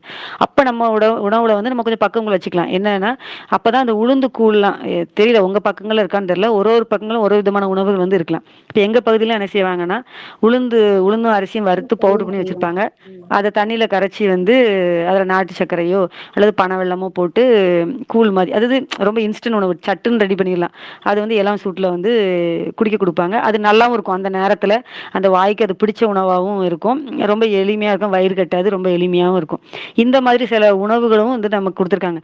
அத சந்தோஷமா சாப்பிடுறதுல வந்து எந்த குறையும் இல்ல. நீங்க திருப்பி திருப்பி இப்ப நீங்க படுத்தே இருந்து உடம்ப வந்து சோம்பேறித்தனத்துக்குள்ள கொண்டு போனீங்க அப்படின்னா, நம்மளோட உடலோட தன்மைய நம்ம புரிஞ்சிக்கவே முடியாது. கொஞ்சம் ஓய்வு தேவைப்படுற அன்னைக்கு ஓய்வு எடுக்கலாம். மத்த நாட்கள் ஏன்னா இப்ப நமக்கு வேலை வந்து ரொம்பவே கம்மி தான். எல்லாத்துக்கும் மிஷின் வச்சிருக்கோம். முன்னாடி மாதிரிலாம் இல்ல. அதனால ஒரு சில சகோதரிகள் வந்து சொல்லுவாங்க. இந்த கால் கொஞ்சம் வீக்கமா இருக்குன்னு சொல்லும்போது, நம்மளே சொல்றது உண்டு. குழுவுலயே நீங்க பார்த்திருப்பீங்க. காலை, மாலை கொஞ்சம் எங்கேயாவது உங்களுக்கு நேரம் கிடைச்சுன்னா, ரொம்ப ரிலாக்ஸா நடந்து போயிட்டு வாங்க. அது நல்லாருக்கும். வெறுங்கால்ல முடிஞ்சா வெறுங்கால்ல நாங்க நடந்து போயிட்டு வாங்க. அதெல்லாம் ரொம்ப வந்து நல்லாருக்கும். நமக்கு ரொம்ப இலகுவா இருக்கும். உடலே வந்து வந்து ரொம்ப லேசான மாரி ஒரு ஃபீல் ஆகும். நல்லாருக்கும். இப்ப கணவர் கூட பேசிட்டே நடந்து போயிட்டு வரீங்க. அது இன்னும் கொஞ்சம் நல்லாருக்கும். அப்படி இல்லாத பட்சத்தில குழந்தைங்க பார்க்ல விளையாண்ட்டுருக்காங்க. அத போய் பார்த்துட்டு வரீங்க. அது கொஞ்சம் நல்லாருக்கும். இந்த மாரி சில விஷயங்கள வந்து சொல்லுது. உங்கள வந்து அந்த ஃபுல் அண்ட் ஃபுல் அப்படியே அதையே யோசிச்சுட்டு இருக்காம கொஞ்சம் நகட்டிட்டு வர்றதுக்காக சில விஷயங்கள் வந்து குழுவிலே சகோதரிகள் வந்து பகிர்றது உண்டு. அப்போ நம்மள வந்து இப்ப இதெல்லாம் நம்ம பகிர்ந்துக்கலாம். இப்போ ஒரு சில சில வீடுகள்ல சில பாரம்பரிய உணவுகள் இருக்கும். இந்த மாதிரி நாங்க எடுத்துக்கிட்டோம். அந்த மாரி. அந்த உணவு தான் எனக்கு பொருத்தமா இருக்கும்னா, அப்படி சொல்றதுக்கு இல்ல. உங்களுக்கு எது பொருத்தமான உணவோ, அத வந்து நீங்க தாராளமா எடுத்துக்கலாம். திருப்பியும் மருந்து மாரி உணவையும் கஷ்டப்பட்டு விருப்பம் இல்லாம எடுத்துக்க வேண்டிய அவசியம் இல்ல.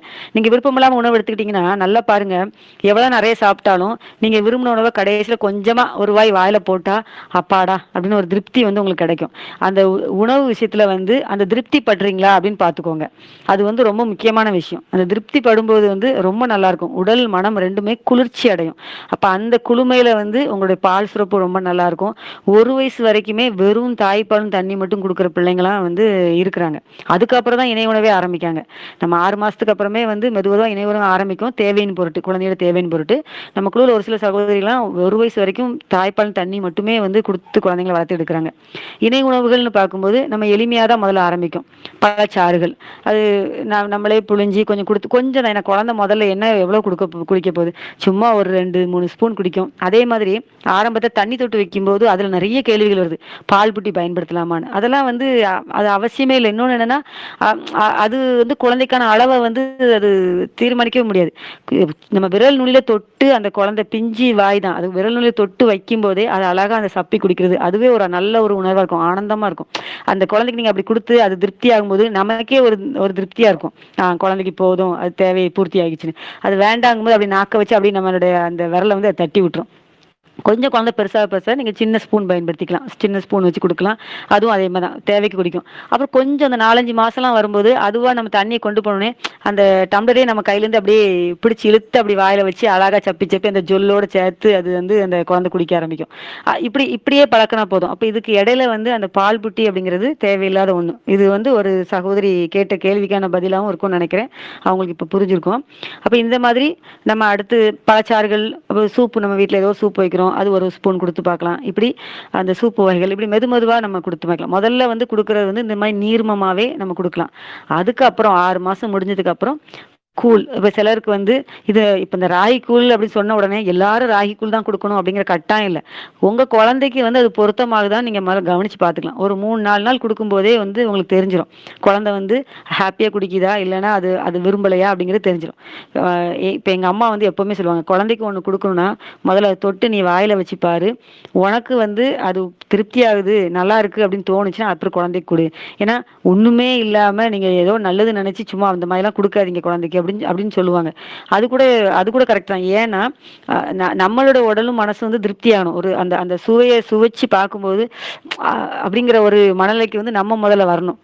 அப்ப அந்த எளிய வகை அந்த சூப்பு, அந்த ஜூஸ் அந்த மாதிரி வந்து மெதுவா நம்ம ஆரம்பிக்கலாம். அதுக்கப்புறம் பாத்தீங்கன்னா ராகி கூழ் அது உங்க குழந்தைக்கு பொருத்தமா இருந்தா நீங்க தாராளமா வந்து கொடுக்கலாம். இல்ல என் குழந்தைக்கு அது கொஞ்சம் ஒவ்வலைன்னா நீங்க அதை வந்து கட்டாயம் அது நல்லது அப்படின்னு புகுத்தி கொடுக்க வேண்டிய அவசியம் இல்லை. அதுவே அரிசி கூழ் சொல்றோம். அரிசியை வந்து கடாயில வறுத்துட்டு எதையுமே வந்து நிறைய நிறைய செஞ்சு வைக்காதீங்க. அளவளவா செய்யுங்க. ஏன்னா ஒரு குழந்தைக்கு எவ்வளவு தேவைப்படுது கொஞ்சம் தான். இப்ப நம்மளா அதை வந்து உட்காந்து அரைக்க போறோம். மிக்சியில சுத்தினா அதை அரைஞ்சு நமக்கு தந்துட போகுது. அப்போ வந்து அளவளவா செய்யுங்க.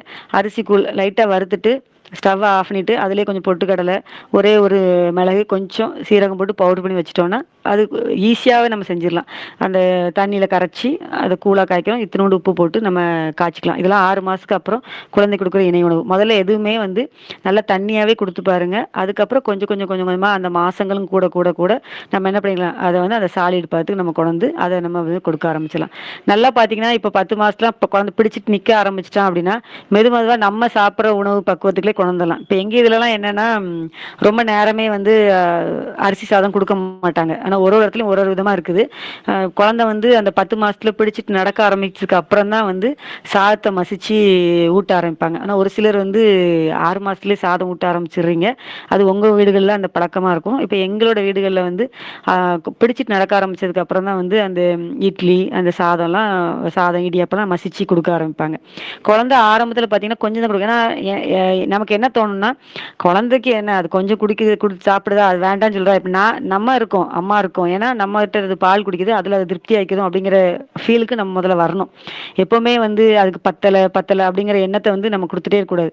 குழந்தை பாட்டு கொஞ்சம் சாப்பிட்டு நல்லா தூங்கி அவன் பாட்டுக்கு விளையாடுறான்னா நம்ம ரொம்ப உத்து பார்த்து.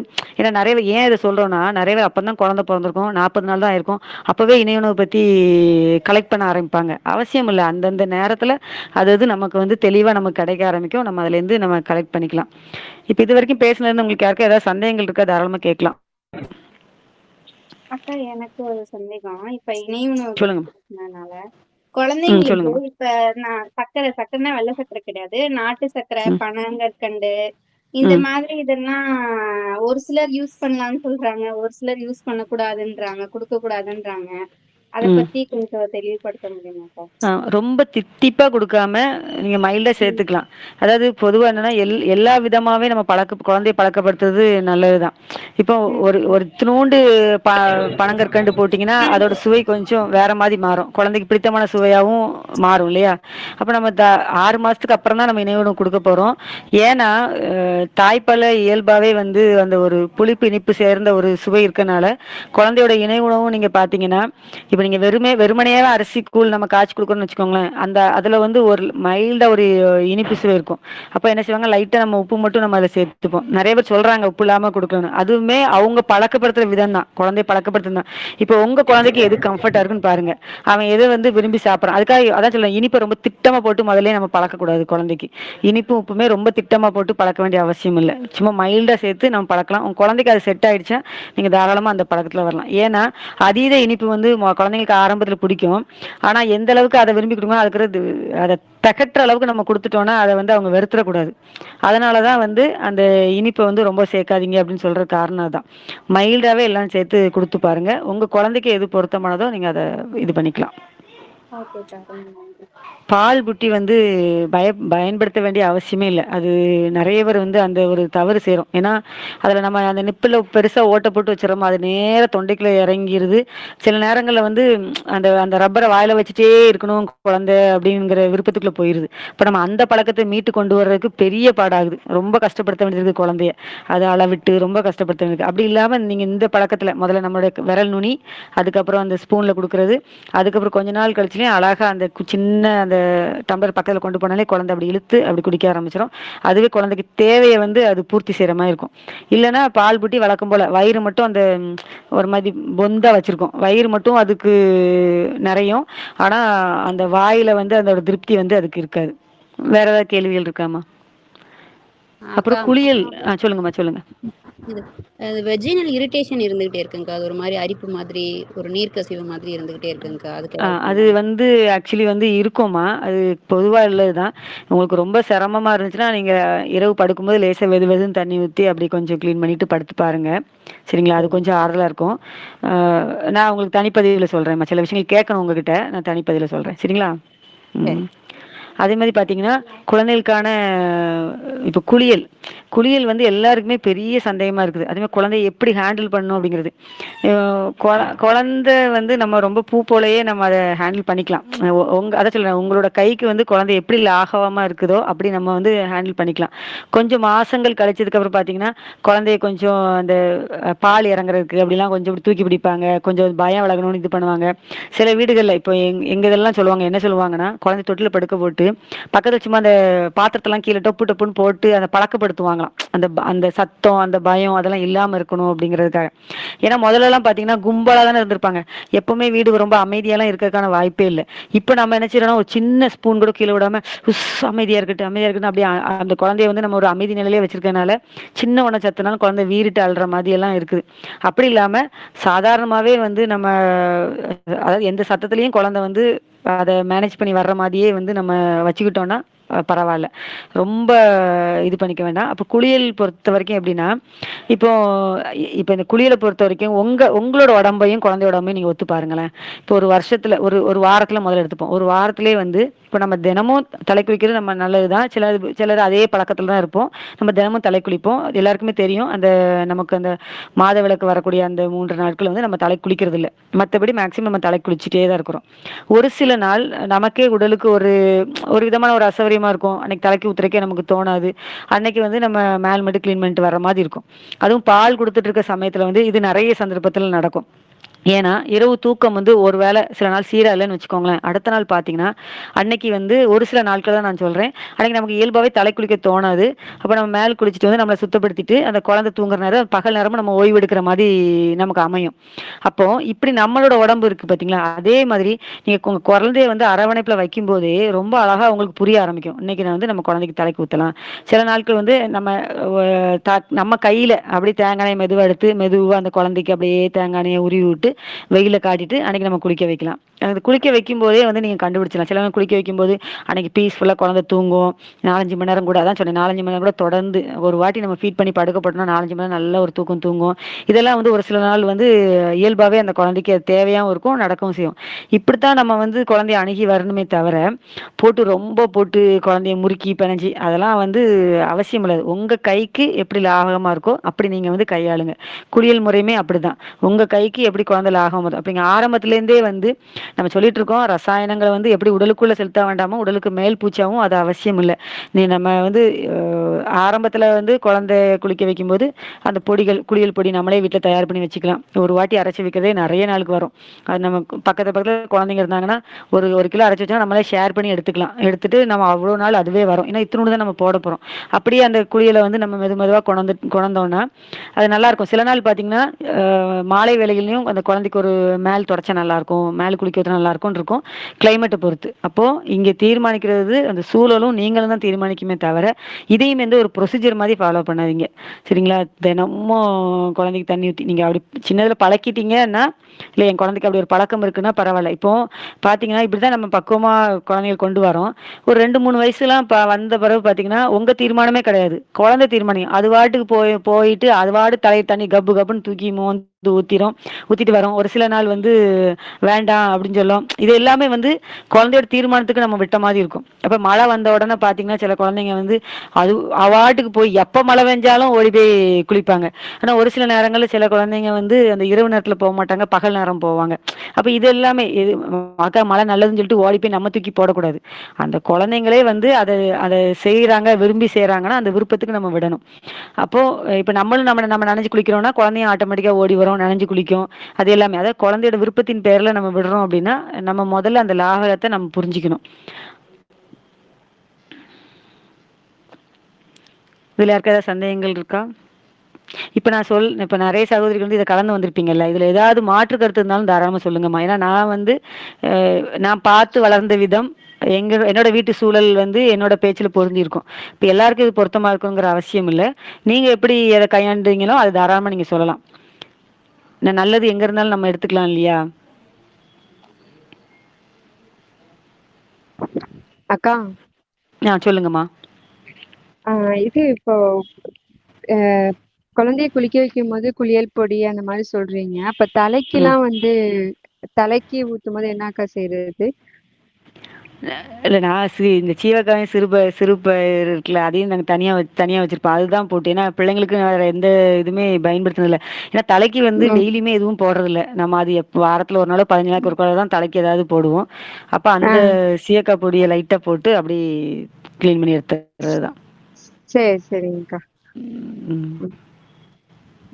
அக்கா சொல்லுங்கம்மா. அக்கா என்னோட மூத்த குழந்தைக்குங்கக்கா இப்போ அவனுக்கு 4 இயர்ஸ் ஆகுது. அவனுக்கு சாலிட் ஸ்டார்ட் பண்ணும்போது நான் என்ன பண்ணேன்னாங்க்கா, அவனுக்கு ஃபர்ஸ்ட் பிளேட்ல போட்டு இன்ட்ரடியூஸ் பண்ணுவேன்க்கா. அவனே அது கையில பெனஞ்சு அப்புறம் மேலெல்லாம் அப்படி ஃபர்ஸ்ட் இனிஷியல் ஸ்டேஜ்ல அப்படி பண்ணான். அதுக்கப்புறம் அப்படியே கிராஜுவலா ரொம்ப நீட்டா சாப்பிட ஆரம்பிச்சிட்டான்க்கா. அவனுக்கு என்ன சூப்பர் அளவு சூப்பர். தேவையோ அந்த அளவு எடுத்துட்டு போதுமானதை வச்சிருவான், வேண்டாமா அப்படின்ட்டுருவான். இப்ப அது என்ன ஆச்சுனாக்கா, கரெக்டா அவனுக்கு பசிக்கிற நேரம் நான் ஃபோர்ஸ் பண்ண மாட்டேன். ஒரு நாளுக்கு ஒன் டைம் கூட சாப்பிடுவான். இப்போ உடம்பு சரியில்லைன்னா அவன் சாப்பிடாம கூட இருப்பான். அவனுக்கு தேவையான உணவு என்ன ருசி தேடுதோ அதை இப்போ அவன் கம்யூனிகேட் பண்ணி கேட்டு வாங்கி, அம்மா எனக்கு இப்போ புளிப்பா சாப்பிடணும் போல இருக்குமா, அதை எடுத்து கொடுங்கம்மா, அந்த மாதிரி கேட்டு வாங்கி சாப்பிட ஆரம்பிச்சுட்டாங்கக்கா. சோ நல்ல இது விஷயம், வந்து நல்ல விஷயம். நான் என்னோட புரிதல் என்னன்னா, இது வந்து அவனே அந்த இனிஷியல் ஸ்டேஜ்ல நல்லா அவனுக்கு என்ன தேவையோ அதை அவன் கையால வாயில எடுத்து சாப்பிடும்போது மேபி இந்த இன்டெலிஜென்ஸ் டெவலப் ஆயிருக்குமோ அப்படின்ற மாதிரி என்னோட ஃபீலிங்க்கா. Correct correct. சரியா சொல்றீங்கம்மா. அதாவது பொதுவாக நம்ம முன்னாடிலாம் நம்ம சொல்றது உண்டு, குழுவிலே ரொம்ப ஓப்பனாக சொல்றது உண்டு, ஒரு வேளை உணவாவது குடும்பமாக உட்காந்து சாப்பிட்ற மாதிரி பார்த்துக்கோங்க அப்படின்னு சொல்லிட்டு. ஏன்னா அது ரொம்ப நல்லா இருக்கும். ஏன்னா பொதுவாக வந்து காலை மதியம் வந்து நம்ம சேர்ந்து இருக்கிறதுக்கான வாய்ப்பு எங்கள் வீட்டை பொறுத்த வரைக்கும் கிடையாது. ஏன்னா ஒருத்தரும் ஒரு டைமும் கிளம்புவாங்க. அதனால அப்போ இரவு உணவு வந்து கட்டாயம் வந்து இத்தனை வருஷமா நாங்கள் அது ஒரு பழக்கம். இரவு உணவை நாங்கள் எல்லாரும் சேர்ந்து வட்டம் உட்காந்து சாப்பிடுவோம். சாப்பிடும். அப்ப நீங்க இப்ப சொல்றீங்க பாத்தீங்களா, இதேதான். அப்ப பெரியவங்க நம்ம உட்காந்து சாப்பிடும்போது இந்த மாதிரி தட்டுல போட்டு கொடுத்தோன்னா அது பின்னி பிசைஞ்சு அந்த இடத்த ஒரு வழியாக்கி அப்படிதான் ஆரம்பத்துல அதுதான். ஆரம்பிப்பாங்க. தேவை ஓகேங்கா. நல்லா தெரியும் நமக்கே. இனிஷியலா அது ரொம்ப கஷ்டமா இருக்கும்க்கா. கிளீன் பண்ணணும் ஆமா அந்த ஆமா மாரி எல்லாம். ஆனா அது கொஞ்ச ஆமா. நாளுக்கு தான். அதுக்கப்புறம் நமக்கு ரொம்ப ஆஹ் ஈஸி ஆயிரும்க்கா ஒர்க்கு. ஆமா. கரெக்ட்டா சொல்றீங்க. கரெக்ட். அப்போ அதுல நம்ம நெறைய நுணுக்கம் கண்டுபிடிச்சிடலாம். அதாவது என்ன உணவு அந்த குழந்தைக்கு பிடிக்குதுங்கிற விஷயமே நம்ம அழகா அப்சர்வ் பண்ணிடலாம். அப்ப கரெக்ட்டுங்க. அடுத்து பார்த்தீங்கன்னா, அதான் ரொம்ப அழகா சொன்னாங்க. அ பாரதி சகோதரி. ஏன்னா கரெக்ட்டா நீங்க சொன்ன விஷயம் ரொம்ப பொருத்தமா இருக்கு. அப்ப அந்த தனக்கு என்ன சுவை வேணுங்கிறத நமக்கு ஒரு ஓப்பன் சாய்ஸா குடுக்குறோம். இப்ப இன்னொரு பெரிய ஒரு கெட்ட பழக்கம் என்னன்னா, இந்த டிவி பார்த்து, இந்த மொபைல் பார்த்து சாப்பாடு குடுக்குறது. இப்போ போன மாசங்கள்ல வந்து நான் கொஞ்சம் நெறைய கல்யாண வீட்டுக்குலாம் போக வேண்டிய ஒரு சூழல் இருந்தது. அப்ப பார்த்தீங்கன்னா, அந்த கல்யாண பந்தியிலேயே எல்லா பிள்ளைங்க குட்டி பிள்ளைங்க கையிலயும் ஃபோன குடுத்துட்டு, அதுக்கு என்ன சாப்பிடுதுன்னே தெரிய மாட்டேங்குது. அவங்க பாட்டுக்கு பேரண்ட்ஸ் வந்து ஊட்டி விட்டுருக்காங்க. 3 பந்தி, 4 பந்தி ஆனாலும் அசராம உட்காந்துருக்காங்க. உட்காந்து சாப்பாடு ஊட்டிட்டு இருக்காங்க. அப்படி சாப்பாடு குடுக்காம இருக்கலாம் அப்படிங்கிறது தான் நம்மளோட இது. ஏன்னா, அந்த அந்த குழந்தைக்கு வந்து என்ன சாப்பிடுறேன் அப்படிங்கிறது வந்து அதான் சொல்ல அந்த சலைவால அது அது மிக்ஸ் ஆகும்போது அது ஃபீல் ஆகணும். அப்ப அது அது நல்லா இருக்கும். அப்ப அதுக்கு சொல்ல தெரியணும். இது எனக்கு வேணும், இது எனக்கு வேண்டாம் அப்படின்னு சொல்ல தெரியணும். இப்ப உள்ள குழந்தைங்களுக்கு சொல்ல தெரியல. சரியான பருவத்துல இருக்கிறான் உங்க பையன். ரொம்ப அழகா அவனோட சுவைய வந்து அவன் தேடி பிடிச்சுக்கிறான். இது நல்ல ஒரு பழக்கம். இது எல்லாருமே வந்து நம்ம ஃபாலோ பண்ணலாம் நிச்சயமா. நல்லதுமா. அக்கா, அப்புறம் ம். இந்த குட்டி குழந்தைங்கலாம் குளிக்க வைக்கும்போது, மூக்கு நீவி ம். விடாதனால தான் மண்டை மூக்கா போயிடுச்சு. கால் நீவி விடாதனால தான் கால் இப்படி போயிடுச்சு. இது மாரி ஓவர் பிளேமிங் என் மேல வந்துட்டே இருக்குங்கக்கா. இல்ல தெரியல. இது நாங்கலாம் சொன்னேன்ல, நம்ம வந்து எங்க வீட்ல வந்து இந்த பூவ ஹேண்டில் பண்ற மாதிரி குழந்தைய ஹேண்டில் பண்ணி அப்படித்தான் நாங்க பார்த்துருக்குறோமா. அப்போ இப்ப இதெல்லாம் செய்வாங்க. அந்த மூக்கு கிட்ட அப்படி எண்ணெய வச்சு ரொம்பலாம் போட்டு கசக்கி பிழிய மாட்டாங்க. லைட்டா அப்படி பண்ணி விடுறதெல்லாம் பார்த்துருக்கேன் நானு. கால நேரா வச்சு அப்படின்னு அந்த வெயில்ல காட்டும்போது அப்படியே இது பண்ணி விடுவாங்க. அது இன்னொன்னு என்னன்னா, இது ரொம்ப பிடிச்சு நிறுத்த வேண்டிய விஷயம் என்னன்னா, குழந்தைங்கள வந்து நல்ல மணல்ல வந்து விளையாட விட்டுருக்காங்க. இப்ப இது ஒரு விஷயமா நான் இது பண்ணேன். முன்னாடி வந்து இந்த கடற்கரையோர மக்கள் இருக்காங்கல்ல, அதுல எனக்கு என்னோட ஃப்ரெண்ட் ஒருத்தர் பகிர்ந்துகிட்ட விஷயம். என்ன செய்வாங்களான்னா, குழந்தைகள அதாவது இந்த 7, 8 மாசம் அந்த உட்கார்ந்து விளையாட ஆரம்பிக்கும்ல, அந்த நேரத்துல வந்து மணல்ல கொண்டு போய் விட்டு விளையாட விடுவாங்களாம். அப்ப நல்லா அந்த பிள்ளைங்க மண்ண தூக்கி மேல மேல போட்டுக்கும், இது பண்ணும். அப்புறம் குழி தோண்டி அந்த குழந்தைய உள்ள உட்கார வச்சு மணல இது பண்றது. இதெல்லாம் வந்து பண்ணியிருக்கிறாங்க. ஆனா வந்து இப்ப நம்ம வந்து அது செய்யறதே இல்ல. ஏன்னா நம்ம டைல்ஸ் தரையில போட்டு நம்ம உட்கார்ந்துருக்கிறோம். அப்படி இருக்கிறோம். அப்ப இத நம்ம சில விஷயங்கள் நம்ம ஞாபகப்படுத்துறோம். வாய்ப்பு இருக்கிற நேரத்துல குழந்தைங்கள மண்ணுல வந்து விளையாட விடுங்க, தண்ணியில விளையாட விடுங்க. இதெல்லாம் வந்து நம்ம ஞாபகப்படுத்த வேண்டியது இருக்குது. ஆனா இப்படித்தான் நீவினாத்தான் வரும் அப்படின்னு இல்ல. அந்த குழந்தைக்கு என்ன அமைப்போ அந்த அமைப்பு தான் இருக்குமே தவிர, நீவி ஒரு விஷயத்த சரியாக்க முடியுமான்னு தெரியல. ஏன்னா நான் இந்த மாதிரி பெரிய பிரயத்தனம்லாம் பண்ணதில்ல. சாதாரணமா வச்சு மெதுவா பூ போல எண்ணெய தேய்ச்சி, பூ போல குளிக்க வச்சு இந்த மாதிரி தான் கொண்டு வந்திருக்கு. ரொம்ப இழுத்து பிடிச்சு அந்த மாதிரிலாம் செய்யல. ஆனா அது எங்க அவசியமான ஏரியாலலாம் ரொம்ப ரஃப் ஹேண்டிலிங்க்கா. தலைகீழா தொங்க விடுறது. நான் அது பண்ணவே மாட்டேன்னா என்ன பயங்கரமா திட்டுவாங்கக்கா. அதுதான் ஒரு ஒரு இடத்துலயும் ஒரு ஒரு மாதிரி சில விஷயங்கள் இருக்குது. அவ்வளோ கஷ்டப்படுத்தணுமானா தெரியல. அவங்களே வளர்ந்து வரும்போது நம்ம தான் ரஃப் அண்ட் டஃப்ங்கிறது மனதளவுல நம்ம குடுத்துரலாம். அதுவும் உடல்ல வந்து அந்த தெம்பு வந்துரட்டும். தேங்க்யூக்கா. ம். ஹலோ வணக்கங்க. சொல்லுங்க. Hello hello. பேசிட்டீங்களா? சொ சொல்லுங்க, சொல்லுங்க, சொல்லுங்க. இப்ப குளியல் பத்தி பேசியிருந்தோம் இல்லைங்களா? அதே ம், கேள்விதாங்க. முன்னாடி இருந்தவங்க கேட்டாங்க பாதி இது. ம், என்னன்னாங்க, இப்போ ஆள் வச்சு குளிக்க வைக்கிறாங்க. குழந்தை பொறந்து 1 நாள் 2 நாள் வீட்டுக்கு வந்துட்டாங்க. வீட்ல இருந்து பண்ணும்போது சரி, அ ம், குளிக்க வைக்கும்போது ஆள் வச்சு குளிக்க வைக்கிறாங்கல்ல. அவங்க வந்து நெறைய தண்ணி வச்சு நீவி அப்படி ம், குளிக்க வைக்கும்போது, ம், அது குழந்தைக்கு சிரமமா தானங்க இருக்கும். அது ஃபர்ஸ்ட்டு பண்ணீங்க. இப்போ இருக்கிற குழந்தைக்கு பண்றாங்க. அது ம். பண்ணலாங்களா? வேண்டாங்களா? எது நல்லதுங்க? இல்ல இப்ப இவ்வளவு நேரம் பேசுனதுல இருந்து என்ன புரிஞ்சுக்கிட்டீங்கம்மா? ஆ அதாவது நான் என்ன கேக்குறேன்னா, நம்மளே ம். குளிக்க வச்சா போதுமா? அப்படின்னு கேக்குறேங்க. அதுதானே அக்கா அம்மா நான் கையோட பேசவாக்கா? Comfort zone. சொல்லுங்க சிந்து சொல்லுங்க. என் புள்ளைய நான் பிறந்ததுல இருந்து நான் தான் குளிக்க வச்சிட்டு இருக்கேன். இப்ப அவனுக்கு 8 மாசம் ஆகுது. ம், ஃபர்ஸ்ட் குழந்தைய வந்து ஒரு 4 மாசத்துல இருந்து நான் குளிக்க ஆரம்பிச்சேன். நான் அப்ப ஊர்ல ம், இருந்து எங்க ஊருக்கு வந்திருந்தேன். அப்ப இங்க வந்து குளிக்க ஆளுங்க வந்தாங்க. அப்ப ம், பால் குடுத்துட்டு குளிக்க வச்சுமா, அப்ப அவங்க தலைக்கீழ புள்ளைய படுக்க வச்சு குளிக்க வச்சாங்க. ம், அப்ப என்கிட்ட கேக்குறாங்க, என்கிட்ட சொல்ல மாட்டியா இந்த மாதிரி புள்ளைய வந்து பால் குடுத்துட்டு குளிக்க வைக்க கூடாதுன்ட்டு. ஆனா நான் ஊர்ல ம், இருக்குள்ள அவங்க பால் குடுத்துதான் குளிக்க வைப்பாங்க. ஆனா அப்ப புள்ளைய வந்து தலைக்கீழ படுக்க வைக்க மாட்டாங்க. ம், நேரா ம், வச்சு ஊத்துவாங்க. நான் ம், அந்த மாதிரிதான் குடுத்தேன்னா, இவங்க அப்படி பேசினாலே எனக்கு ஏதோ மாதிரி ஆயிடுச்சு. இதுக்கப்புறம் நம்ம புள்ளி நம்மளே குளிக்க வைக்கலான்ட்டு, நான் ஃபர்ஸ்ட் குழந்தைக்கு குளிக்க வச்சேன். இப்போ பிறந்ததுல இருந்து நான் யாரையும் கூப்பிடல. குழந்தைல சிறப்பு. இருந்து இப்ப நான் தான் அவ்வளவுதான். அவனை குளிக்க வச்சிட்டு இருக்கேன். அருமை இப்ப அருமை. நம்மளை விட ஓகே மத்தவங்க யாரு பத்திரமா குளிக்க வைப்பா? கரெக்ட். ஓகேங்க. இன்னொரு இது அதுதான் கேட்கட்டுங்களா? சொல்லுங்கம்மா. இப்போ நம்ம பெரியவங்களே சாப்பிட்ட உடனே குளிக்க கூடாதுன்னு சொல்றாங்க. ஒரு 1/2 மணி நேரம் கழிச்சு குளிக்கணும்னு சொல்றாங்கங்க. ஆமா ஆமா. அந்த மாதிரி குழந்தைகளையும் தூங்கி எந்திரிச்ச உடனே பால் கொடுத்துட்டு அவங்க அழுகுறாங்கன்னா அப்ப குடுக்கலாங்களா? இல்ல அந்த டைம் இடைவேளை வந்து விடணுங்களா?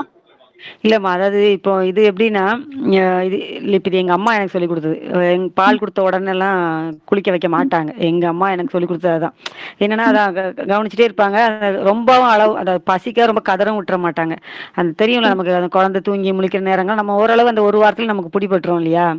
அதுக்கப்புறம் மெதுவா நான் அந்த குழந்தை தூங்கி எழுந்திரிச்சு நம்ம ரெடியா வச்சுக்கிற வேண்டியதான். குழந்தை தூங்கி எழுந்திரிச்சுன்னா அதான் சொல்ல, ரொம்ப பிரயத்தனம் நாங்க படுறது இல்லை பார்த்தீங்களா? அதெல்லாம் ஒரு 5-10 நிமிஷம் வேலை தான். குழந்தைய குளிக்க வைக்கலாம். குழந்தைய குளிச்சு வச்சுட்டு நம்மளும் ரெடி ஆயிட்டோம்னா குழந்தை குளிச்சு வச்சு தொடச்சி எடுத்துட்டு பால் கொடுக்கும்போது குழந்தைய ரொம்ப கம்ஃபர்டா ஃபீல் பண்ணும். நல்லா திருப்தியா பால் குடிக்கும். அப்புறம் நல்லா பால் குடிச்சு முடிச்சுட்டு நம்ம கொஞ்சம் கையில கொஞ்ச நேரம் வச்சுட்டு அந்த பாலை இறக்க வச்சுட்டு நம்ம படுக்க வைக்கும்போது நல்ல ஒரு தூக்கம் வந்து குழந்தை தூங்கி எந்திக்கும். இது இது நம்மளே அழகா கண்டுபிடிச்சிடலாம். ரொம்ப வயிறை ஃபில் பண்ணிட்டு குளிக்க வைக்கணுங்கிறதா இல்ல. கொஞ்சம் ஃப்ரீ பண்ணிட்டே நம்ம குளிக்க வச்சுட்டு அதுக்கப்புறம் நம்ம பால் கொடுத்துக்கலாம். அக்கா நான் சரிங்க. பேசுறீங்களா? சொல்லுங்கம்மா. ஹலோ சொல்லுங்கம்மா சொல்லுங்க.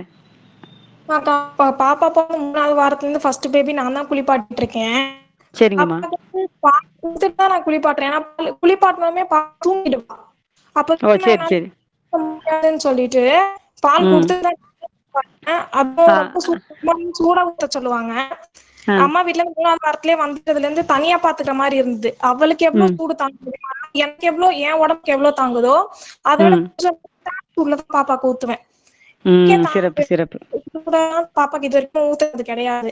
ஒரு வாட்டி ம். எங்க அத்தை ம். ஊத்த சூடா ஊத்தாதீங்க, ஒன்னும் கோல்டு எல்லாம் ம். ஆகாது, உடம்புக்கு ம். ஏத்த மாதிரி இது பண்ணா போதும்.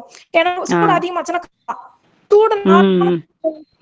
சைலண்டா இருக்கும். அது குளிக்கும் போதே தூங்கிடுவா. எழுப்புனா கூட ம். ம். எந்திரிக்க. அந்த ம். 2 வாட்டி அதுதான். தான் பாப்பா. ஆ. ஒரு வாட்டி உடம்புக்கு வந்து நலங்கு மாவு தான் யூஸ் பண்ணுவோம், சோப் ஆ. கிடையாது. ஆ. புதன்கிழமை மட்டும் பாசிப்பயிர் மாவு அது தலைக்கு போய் போட்டுவோம். சனிக்கிழமை ஆனா கம்பல்சரி எண்ணெய் குளியல். அவளுக்கு 1 மாசத்துல இருந்தே பழக்கப்படுத்திட்டோம் நாங்க. நல்லெண்ணெய் தேய்ச்சி உடம்பு தலையில இருந்து கால் வரைக்கும் நல்லா தேய்ச்சி விட்டுட்டு ஷீகா போட்டு தான் குளிப்பாட்டுறது. ஏன்னா அது எண்ணெய் போகணும்னு சொல்லிட்டு ஷீகா போட்டு தான் குளிப்பாட்டுவோம். அவனால வந்து அதுக்கு முன்னாடியே வந்து பால் கொடுத்து இது பண்ணிட்டு அதுக்கப்புறமா குளிக்க வைப்பேன். ஒன்னும் வாமிட் எதுவுமே இருக்காது. நல்லா அவளும் தூங்கி.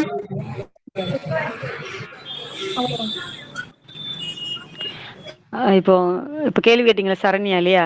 பாத்தீங்களா இப்போ ஒருத்தரும் எப்படி அவங்க குழந்தை லாகவமா அவங்க கையாண்டாங்கன்னு சொல்றாங்க பாத்தீங்களா? அப்படிதான். அப்போ உங்க குழந்தைக்கானது நீங்க தான் வந்து முடிவு பண்ணிக்கணும். இப்ப சில வீடுகள்ல பாத்தீங்கன்னா பெரியவங்க இருப்பாங்க. நமக்கு கேள்வி இல்லாதவங்க மியூட் போட்டுக்கோங்க. கேள்வி இல்லாதவங்க மியூட் போட்டுக்கோங்க. உங்களுக்கு கேள்வி வரும்போது நீங்க மியூட் எடுத்துக்கலாம். அப்ப பாத்தீங்கன்னா ஒரு சில இடங்களில் பெரியவங்க இருப்பாங்க. அவங்க அவங்க வந்து பக்குவமா குளிச்சு தரக்கு இருப்பாங்க. அவங்க சொன்னாங்க பாத்தீங்களா, அந்த சூடே சொன்னாங்க. அதான் ஜஸ்ட் அந்த தண்ணியோட அந்த குளிர்தன்மை மட்டும் லைட்டா வெது வெதுன்னு மாத்திட்டு அப்படியே குழந்தைய பழக்கப்படுத்திருக்காங்க. இப்ப இது ரொம்ப எளிமையா இருக்கும். இப்ப குழந்தைய பாத்தீங்கன்னா எந்த சூழலுக்கும் பொருந்தும். இப்ப நம்ம எங்கேயாவது வெளியில போறோம், சுடு தண்ணியே கிடைக்கலனாலும் குழந்தை என்ன செஞ்சிடும், ஈஸியா அந்த தண்ணிக்கு வந்து அடாப்ட் பண்ணிக்கும். அப்ப இதெல்லாம் வந்து யார் முடிவு பண்ண வேண்டியதுன்னா அம்மா முடிவு பண்ண வேண்டியது. உங்களுக்கே தெரிஞ்சிடும். கொஞ்ச நாள் இப்ப கொஞ்ச நாள் உங்களால கவனிக்க முடியாத சூழல் இருந்தாலும் அதுக்கப்புறம் உங்க கைக்குன்னு வந்ததுக்கு அப்புறம் நீங்க ரொம்ப அழகா உங்க பக்குவத்துல கொண்டு வந்துடலாமா. சரிங்க மேடம், நன்றி. ஹலோ.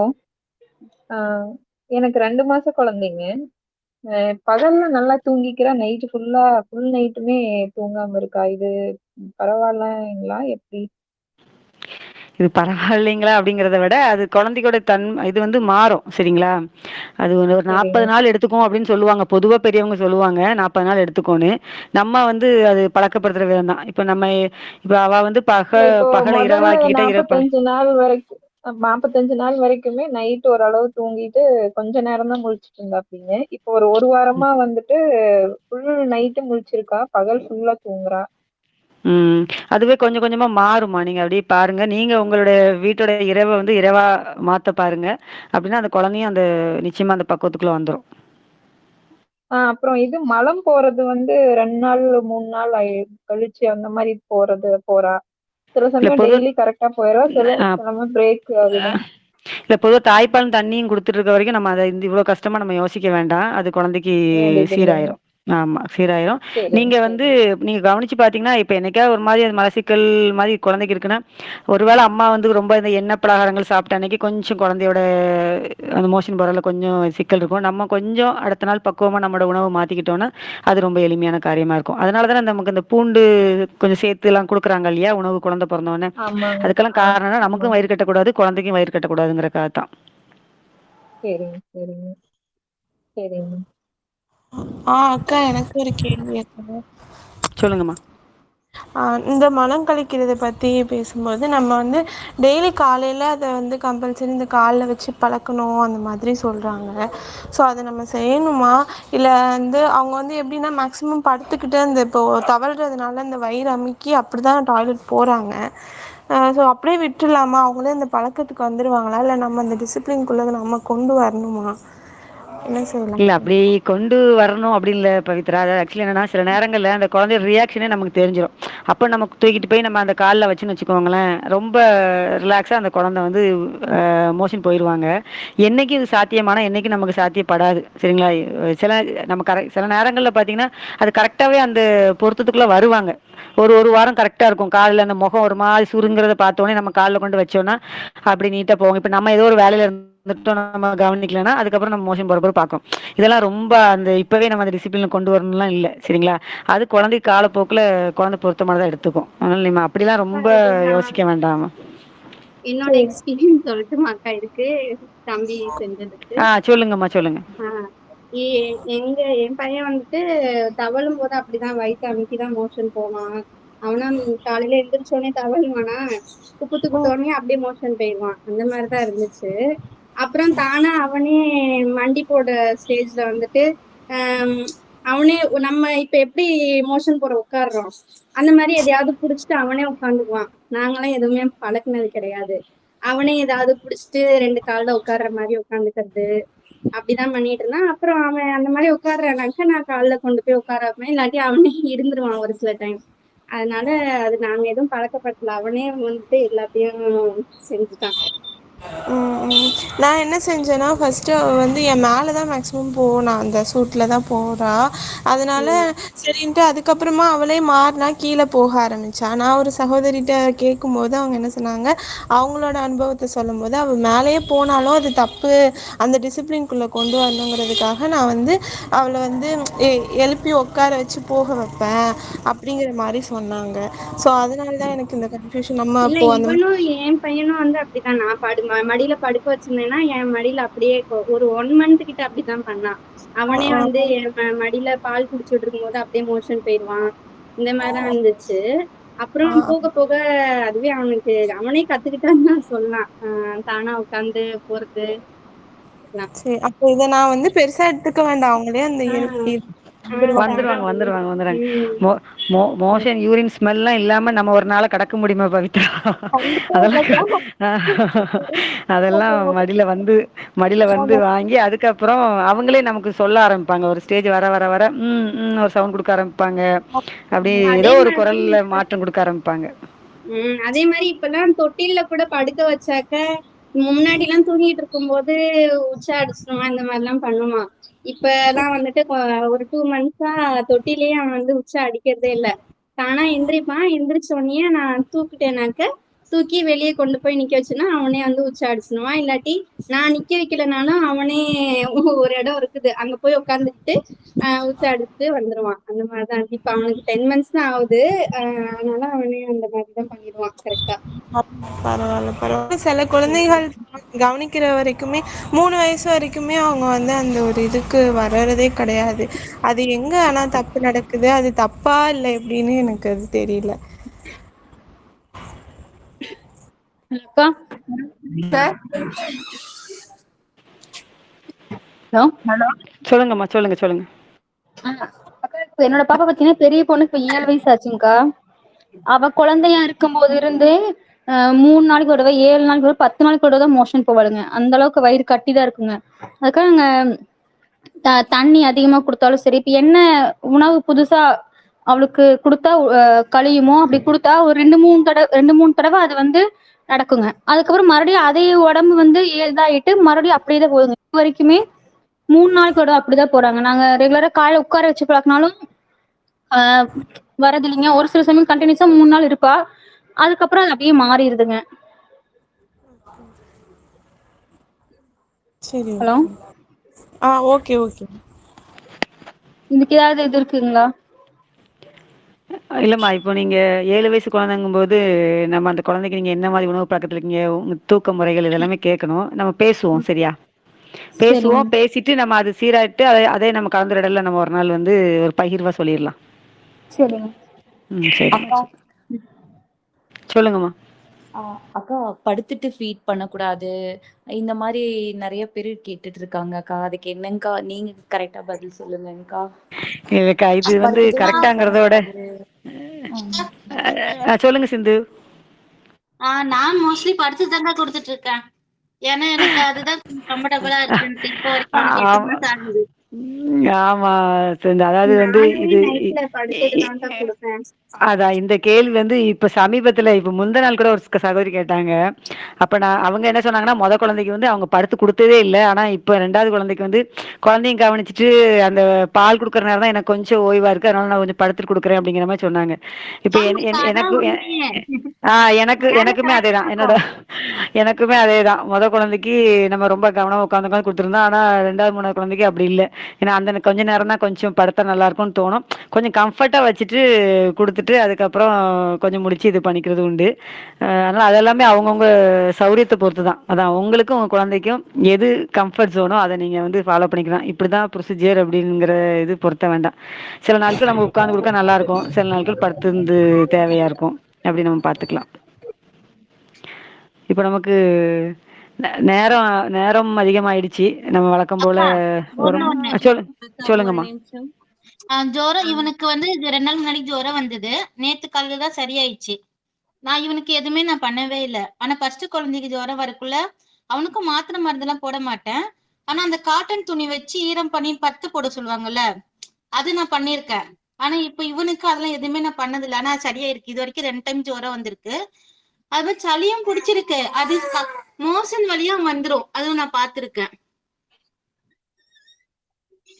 ஹலோ. ஆமாம்மா. நம்ம பொதுவா நம்ம குழுல வந்து நம்ம சொல்றது உண்டு. அந்த ஈர துணிய போட்டு அந்த ஈரத்த அந்த சூட வந்து இது பண்ணிக்க வேண்டான்னு. அந்த காய்ச்சல பொறுத்தவரைக்கும் அரவணைப்பு தான் சிறந்த மருந்து. ஏன்னா குழந்தைக்கு அது கேட்கும். கொஞ்சம் நை நைன்னு இருக்கும். நம்ம தூக்கிட்டே இருக்க சொல்லும். அந்த ஒரு 1/2 நாள் மட்டும் நம்ம கொஞ்சம் கொஞ்சம் அரவணைப்புல வச்சிருந்துட்டு, நம்மளுடைய ஆகாரத்தையும் கொஞ்சம் சீர் பண்ணிட்டு, குழந்தையும் கவனிச்சுக்கிட்டோம்னா, இப்ப சிந்து சொல்ற மாரி ரொம்ப அழகா வந்து சரியாயி வந்துரும். அக்கா, ஒரு நிமிஷம்க்கா. என் பேரு ஆயிஷா. ஆஹ் இங்க ம், எனக்கு வந்துட்டு ஃபர்ஸ்ட் குழந்தை இருக்கு. அவனுக்கு வந்து 10 வயசு ஆயிடுச்சு. 2வது குழந்தை வந்து அடுத்த வருஷமே எனக்கு நின்னது. அவன் பிறந்துட்டு அடுத்த வருஷமே நின்னுச்சு. அந்த குழந்தை வந்து பிறக்கிறப்ப எனக்கு ப்ரெஷர் இருக்குன்னு சொல்லிட்டு உள்ளேயே வயித்துக்குள்ளேயே இறந்துட்டுச்சு. அந்த குழந்தை 2வது குழந்தை, பெண் குழந்தை. அதுக்கப்புறம் இப்ப 10 வருஷம் ஆயிட்டு இன்னும் குழந்தை நிக்கல. நாங்க போய் எல்லாம் செக்அப் பண்ணப்பவும் கூடயும் எல்லாம் நார்மலா தான் இருக்கு அப்படிங்கிற மாதிரி தான் சொல்லியிருக்காங்க. ஃபர்ஸ்ட் பையன் வந்து எனக்கு ஆபரேஷன் தான் பண்ணாங்க, ப்ரெஷர் இருந்துச்சுங்கிறனால.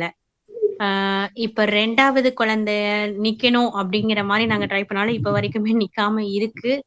அப்படியே ஒருவேளை நின்னாலும் எனக்கு நார்மலா இருந்தா பரவாயில்ல, நார்மல் டெலிவரி ஆனா பரவாயில்லங்கிற மாதிரி யோசனையாவே இருக்கு. அப்படி நார்மல் டெலிவரி எல்லாம் ஆகுங்களா? யாருன்னா வீட்டுக்கு வந்து பாக்குற மாரி கொஞ்சம் தைரியமா. ஆயிஷா ஆயிஷா, நீங்க ஆ குழுக்கு புதுசா சேர்ந்திருக்கீங்களாமா? எவ்வளவு நாள் ஆ ஆச்சு குழுல ஆமா. இணைஞ்சு? குழுல இணைஞ்சுதான் இருக்கேன். இன்னைக்குதான் நான் ம். வந்துட்டு சரி ஆடியோ எல்லாம் போட்டு நாம இத கேட்போம் அப்படிங்கிற மாதிரி நான் சரி சரி. இன்னைக்கு கேட்டுட்டு நீங்க இருக்கேன். நீங்க பொறுமையா வந்து டெலகிராம் குழுவுல வந்து சகோதரிகள் நிறைய விட அனுபவ பகிர்வு இருக்கு. நீங்க கேளுங்க, சரிங்களாம்மா? அதாவது சரிங்க. பிள்ளை வந்து எப்படி உருவாகிறதுக்கு உள்ள போகுதோ அந்த பாதிக்கு தான் வந்து குழந்தை வெளியே வரணும். அதுதான் வந்து இயற்கையோட நியதி. அப்போ வந்து உடல் அதுக்கான தகவமைப்பு தான் உடலோடது. இப்போ அதான் நம்ம சொல்றது, கருவியல் கணக்கீடுகளுக்குள்ள நுழைஞ்சி அறிவு மேல் நோங்கி அந்த உணர்வு கீழே இறங்குறதுனால வந்து என்ன ஆயிட்டுனா, நம்மளோட உடம்போட சிஸ்டமே வந்து எல்லாத்தையுமே வந்து மாற்றப்பட்டுடுச்சு. 3 சிசேரியனுக்கு அப்புறமே வந்து 4வது 5வது குழந்தைங்களை வீட்டுல பிரசவிச்ச சகோதரிகள் நம்ம குழுல இருக்கிறாங்க, சரிங்களா? அதனால வந்து நீங்க இதை ரொம்ப சிக்கலாக்கான வைக்க வேண்டாம். உங்களுக்கு உங்களுக்கு நீங்க விரும்புனீங்கன்னா நீங்க நாளைக்கு காலையில ஒரு 11 மணிக்கு அழைச்சு பேசுங்கம்மா. நம்ம பேசலாம். தனிப்பதியில வாங்க, நான் உங்களுக்கு நம்பர் குடுக்குறேன். நம்ம பேசுவோம். சரிங்களா? அதாவது பிள்ளை பேரு அப்படிங்கிறது வந்து நீங்க சொல்றீங்களா, சில சில காரணங்கள் சொல்றாங்க பாத்தீங்களா, ப்ரெஷர் ஆயிடுச்சு அதனால அப்படி நிறைய காரணம் சொல்றாங்கல்ல. ஆனா பிள்ளை பேச்சின் போது உடல் உடல் வந்து உடலுக்கு தேவையான அந்த அழுத்தத்தை வந்து அது வந்து உண்டு பண்ணும். அப்படின்னாதான் அது குழந்தை வந்து சீரா வெளியேறும். சரிங்களா? அது அவ்வளவு வேலை நடக்குங்க. எனக்கு அந்த நம்ம அதை 2வது பேசலாம். அதை ஃபர்ஸ்ட் பத்தி கூட நீங்க வந்து சரிங்க. நீங்க வந்து ஒரு வேலை மட்டும் செய்யுங்க. ஒரு வாரம் டைம் எடுத்துட்டு டெலகிராம்ல வந்து முதல் நாள்ல இருந்து இப்ப வரைக்கும் உள்ள பதிவுகளை வந்து பொறுமையா கேளுங்க. சரிங்களா? சகோதர அனுபவ பயிர்கள்லாம் இருக்குது. கிட்டத்தட்ட அனுபவ பயிர் பதிவுகளாவே வந்து ஒரு 20-25 பதிவுகள் இருக்கும். அது அப்புறம் நம்முடைய சீர்காழி நிகழ்வுகளோடது எல்லாத்தையுமே வந்து பொறுமையா நீங்க கேளுங்க. கேட்டுட்டு அதுக்கப்புறம் வந்து நம்ம பேசலாம். சரியாம்மா? நீங்க அழைச்சி பேசுங்க. நான் உங்களுக்கு நம்பர் கொடுக்குறேன். இன்னொன்னு அக்கா சொல்லுங்கம்மா சொல்லுங்கம்மா. பையனுக்கு 1 இயர் 2 மந்த் ஆகுது. பையன் கொஞ்சம் புடிச்சிட்டு தான் நடக்குறான். தானா ஒண்ணும் நடக்கல. அது இயல்புன்னு நான் விட்டுருக்கேன். இது ஓகே தானா? அடுத்தடுத்த மாசம் நடப்பான்னு நீங்க இதுல நீங்க இருக்கு. வந்து நீங்க நீங்க வந்து யாராவது சந்தேகம் கேட்டா அது தெளிவுபடுத்துற இடத்துல இருக்கீங்க தவக்கல். கண்டிப்பா சிஸ்டர். அதனால ஒண்ணும் இல்லம்மா. அது பெரிய பையன் வந்துட்டாரு. அதுக்கு ஆமா ஆமா மாட்டேன் வேற சரி சரி சரி ஒண்ணும் இல்ல. அது அது அது அது அதை சொல்ல ஒரு குழந்தைக்கு ஒரு இயல்புன்னு சொல்றோம் பாத்தீங்களா. இதெல்லாம் ஃபிராக்ஷன் ஆஃப் செகண்ட் நடக்கக்கூடிய தவக்கல் பிவி. அதாவது அப்பதான் அவங்க இப்படி பிடிச்சி நடந்த மாதிரி இருக்கும். சட்டுன்னு பார்த்தா விட்டுட்டு நடந்துருவாங்க. அதெல்லாம் ஒரு ஒரு செகண்ட் மாற்றம். அதனால நீங்க இது ரொம்ப இவ்வளோ இதா யோசிக்க வேண்டிய ஒண்ணும் தானா இல்ல. நடக்கும் இயல்பு இருக்கே. இருந்தாலும் ஒரு டவுட் சிஸ்டர் அதான் கேட்டேன். நம்ம நம்ம பேசுவோம். சரியா? நான் சரிங்க நான் நினைச்சிட்டே இருந்தேன். நான் சத்தத்தை காணுவேன் ரொம்ப நாள் ஆச்சு நினைச்சேன். இன்னைக்கு லைன்ல வந்திருக்கீங்க ரொம்ப நாளுக்கு அப்புறம். சந்தோஷம். இன்னும் பேச முடியல. Thank you sister. சரிம்மா அக்கா நம்ம பேசுவோம். நல்லது. அக்கா அக்கா நமக்கு டைம் சொல்லுங்கம்மா. இல்ல இதுக்கா பால் குடி தம்பி கேளுங்க கேளுங்க கேளுங்க. தம்பிக்கு வந்துக்கா மண்டை கூரா இருக்கு. குளிக்கும் போது அழுத்தி விடணும். அப்பதான் ரவுண்டா வரும். அந்த மாதிரிலாம் சொல்றாங்களே. இல்ல காலையில எழுந்தோன்னா இந்த மாதிரி தடவி விடணும். அந்த மாதிரிலாம் சொல்றாங்களேக்கா. அதெல்லாம் செய்யணுமா? இல்ல அதுதான் நம்ம அதை பத்தி நம்ம பேசிட்டு இருந்தோம். உங்களுக்கு எது கம்ஃபர்ட்டோ அதுதான் ஆசிபா. நீங்க நீங்க உள்ளங்கையில வச்சுதான் அக்கா குழந்தைக்கு இதுக்கு பால் நான் கொடுப்பீங்கன்னு பதில் நினைக்கிறேன். சொல்லலாம்க்கா. சொல்லுங்க சொல்லுங்க சொல்லுங்க. எங்க குழந்தைக்கு வந்து இந்த மாதிரி ஸ்டார்டிங் தலையில ஆத்தி விடணும் இல்லை பழகாதுன்னாங்க. நம்ம கோலத்தை சகோதரி கிட்ட கேட்டா அது இயல்பா வந்துடும் சொன்னாங்க. கொஞ்சம் ஆத்தி விட்டோம். ஒரு ஒரு அதான் ஒரு 80% மேல இப்போ ரவுண்டு வந்து தலை வந்துச்சு. இப்போ ஃபர்ஸ்ட் ஒரு வயசு வரலாம் மிச்சம் ஒரு மாசத்துல அந்த நல்ல மாற்றம் வந்து இயல்பாவே தெரிஞ்சிருக்கு. நாங்க எந்த ஆத்தி விட்டது எதுவுமே பண்ணல. ஆனா இவ்வளவு நேரம் நீங்க பேசுனது கேட்கலண்ணா. இல்ல அவங்க எதுவுமே அழுத்தி விடல. அது குழந்தை தானாலே சீராயிடுச்சுன்னு சொல்றாங்க. அப்படிங்களா?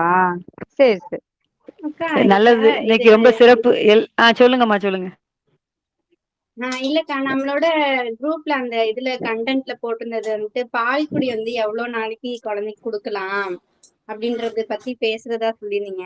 அது சொல்ல முடியுமாக்கா இப்ப இல்ல அதாவது அடுத்த எவ்வளவு நாள்ல நிறுத்தணும் அப்படிங்கிற ஒரு கணக்கு வேண்டாம் சைன். அதாவது வந்து திருப்தியா உங்களுக்கு நல்ல திருப்தியா இருக்குதுன்னா நீங்க தாராளமா அவ்வளவு நாள் வரைக்கும் பால் கொடுக்கலாம். அது 2 வயசாவும் இருக்கட்டும் 3 வயசாவும் இருக்கட்டும். சரிங்களா? இப்போ இப்ப இப்ப அது வந்து எல்லாருமே வந்து ரொம்ப ஒரு சிக்கலா நம்ம முதல்ல யோசிக்கிறோமோன்னு எனக்கு தோணுது. ஏன்னா என்னோட பொண்ணுக்குலாம் பாத்தீங்கன்னா நான் 2 வயசு வரைக்கும் அவளுக்கு கொடுத்து 6 மாசத்துக்கு அப்புறம் நம்ம இணை உணவு ஆரம்பிக்கிறோம்.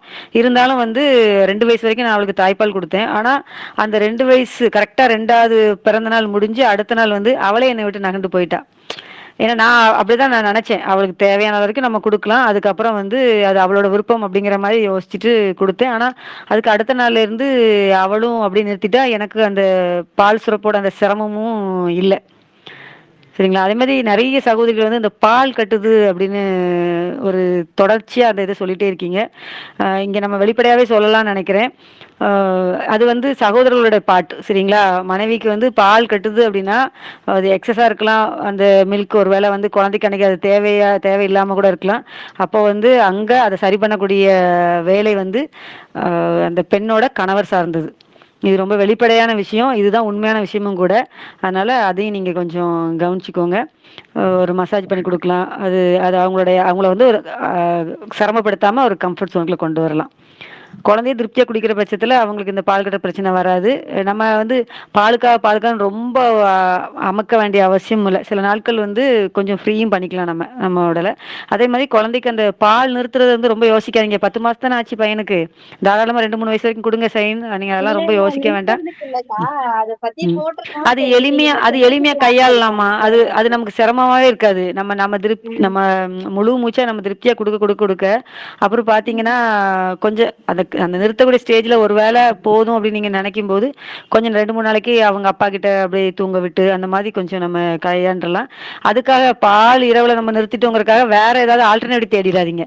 ஒருவேளை நைட் கொஞ்சம் கசகசம் எந்திரிச்சு அழுதாலும் தண்ணியை கொடுத்து சமாதானப்படுத்தி அப்படி தூங்க வச்சு பழக்கிட்டீங்கன்னா அப்புறம் அதுவுமே நைட்ல இடையில முழிக்கவே மாட்டாங்க. நைட்டு தூங்கிட்டு அப்புறம் நேரா காலையில முழிக்கிற மாதிரி தான் இருக்கும். ஆனா நிறைய பேர் அந்த தவறும் பண்றீங்க.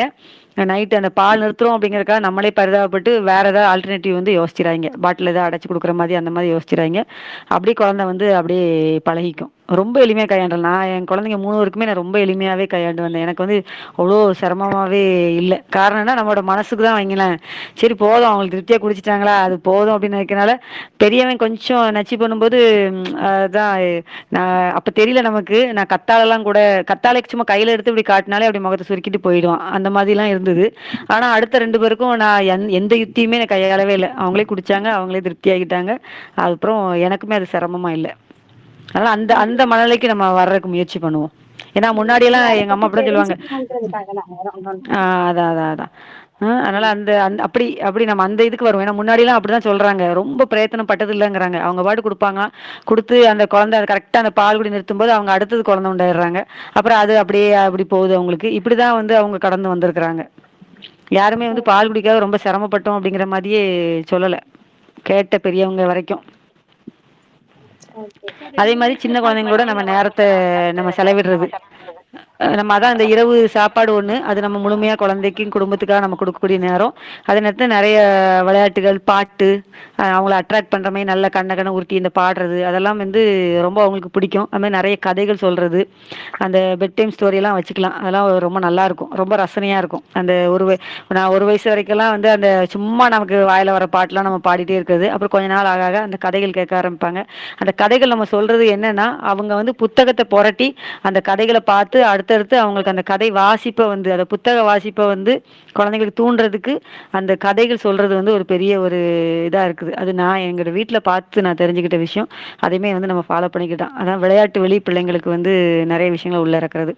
நம்ம பேசினா இது ஒரு பெரிய டாபிக் தான். பேசிட்டே இருக்கலாம். நம்ம இன்னொரு நாளும் இதே மாதிரி ஒரு கலந்துரையாடல் வச்சுக்கலாம் நிச்சயமா. இப்போ இந்த கலந்துரையாடலையும் இன்னும் உங்களுக்கு யாருக்காவது சந்தேகம் இருந்தா நீங்க தாராளமா குழுக்கள்ல கேளுங்க. சகோதரிகள் நிச்சயமா வந்து பதில் கொடுப்பாங்க. நம்ம முடிச்சுக்கலாம்னு நினைக்கிறேன். நல்லது. இன்னைக்கு நிறைய சகோதரிகள் வந்து ரொம்ப அழகா அவங்களோட விஷயங்களை வந்து சொன்னீங்க. நல்லதுமா. இது இப்படிதான் நம்ம வந்து நம்மளை வந்து ஸ்ட்ரென்தன் பண்ணிக்கணும். ஏன்னா அதான் இப்போ நம்ம தனித்தனியா இருக்கிறோமா கூட்டு குடும்ப வாழ்க்கையில இல்ல தனித்தனியா இருக்கிறோம். அப்ப நம்ம பார்த்து கத்துக்கிறதுக்காக இல்லாம இந்த மாதிரி நம்ம கலந்துரையாடல் மூலயமா நம்மளை வந்து நம்ம பலப்படுத்திக்கலாம். ஏன்னா இன்னும் அடுத்தடுத்த நம்ம 4 குழந்தைங்களோ 5 குழந்தைங்களோ நம்ம அப்படியே பெத்துட்டு நம்ம இந்த கலந்துரையாடல் வரும்போது நம்மளோட அனுபவமே வந்து அது ஒரு புத்தகமாகும். அது இன்னொருத்தவங்களுக்கு கடத்தப்படும். இந்த மாதிரி நம்மளை வந்து நம்ம ஸ்ட்ரென்தன் பண்ணிக்கலாம். ரொம்ப சிறப்பு. இன்னைக்கு வந்து அதிகம் பேர் இன்னைக்கு வந்து கலந்துக்கிட்டீங்க. ரொம்ப நல்ல விஷயம். தொடர்ந்து நம்ம குழுவில் பிள்ளை பேர்ல இருக்கிற சகோதரிகளுக்கு வந்து வாழ்த்துக்கள். ஏன்னா பயம் இல்லாம நீங்க கடந்து வரணும். அதுக்கு வந்து இறைவன் நிச்சயமா வந்து அந்த இறை உண்மையை வந்து உங்களுக்கு வழங்க பண்ணிட்டே இருப்பாரு. அதுதான் அனுபவங்கள் வாயில சகோதரிகளுடைய பேச்சுகள் தொடர்ந்து வந்துட்டே இருக்குது. தொடர்ந்து இணைந்திருப்போம். அனைவருக்கும் நன்றி. நல்லதுமா.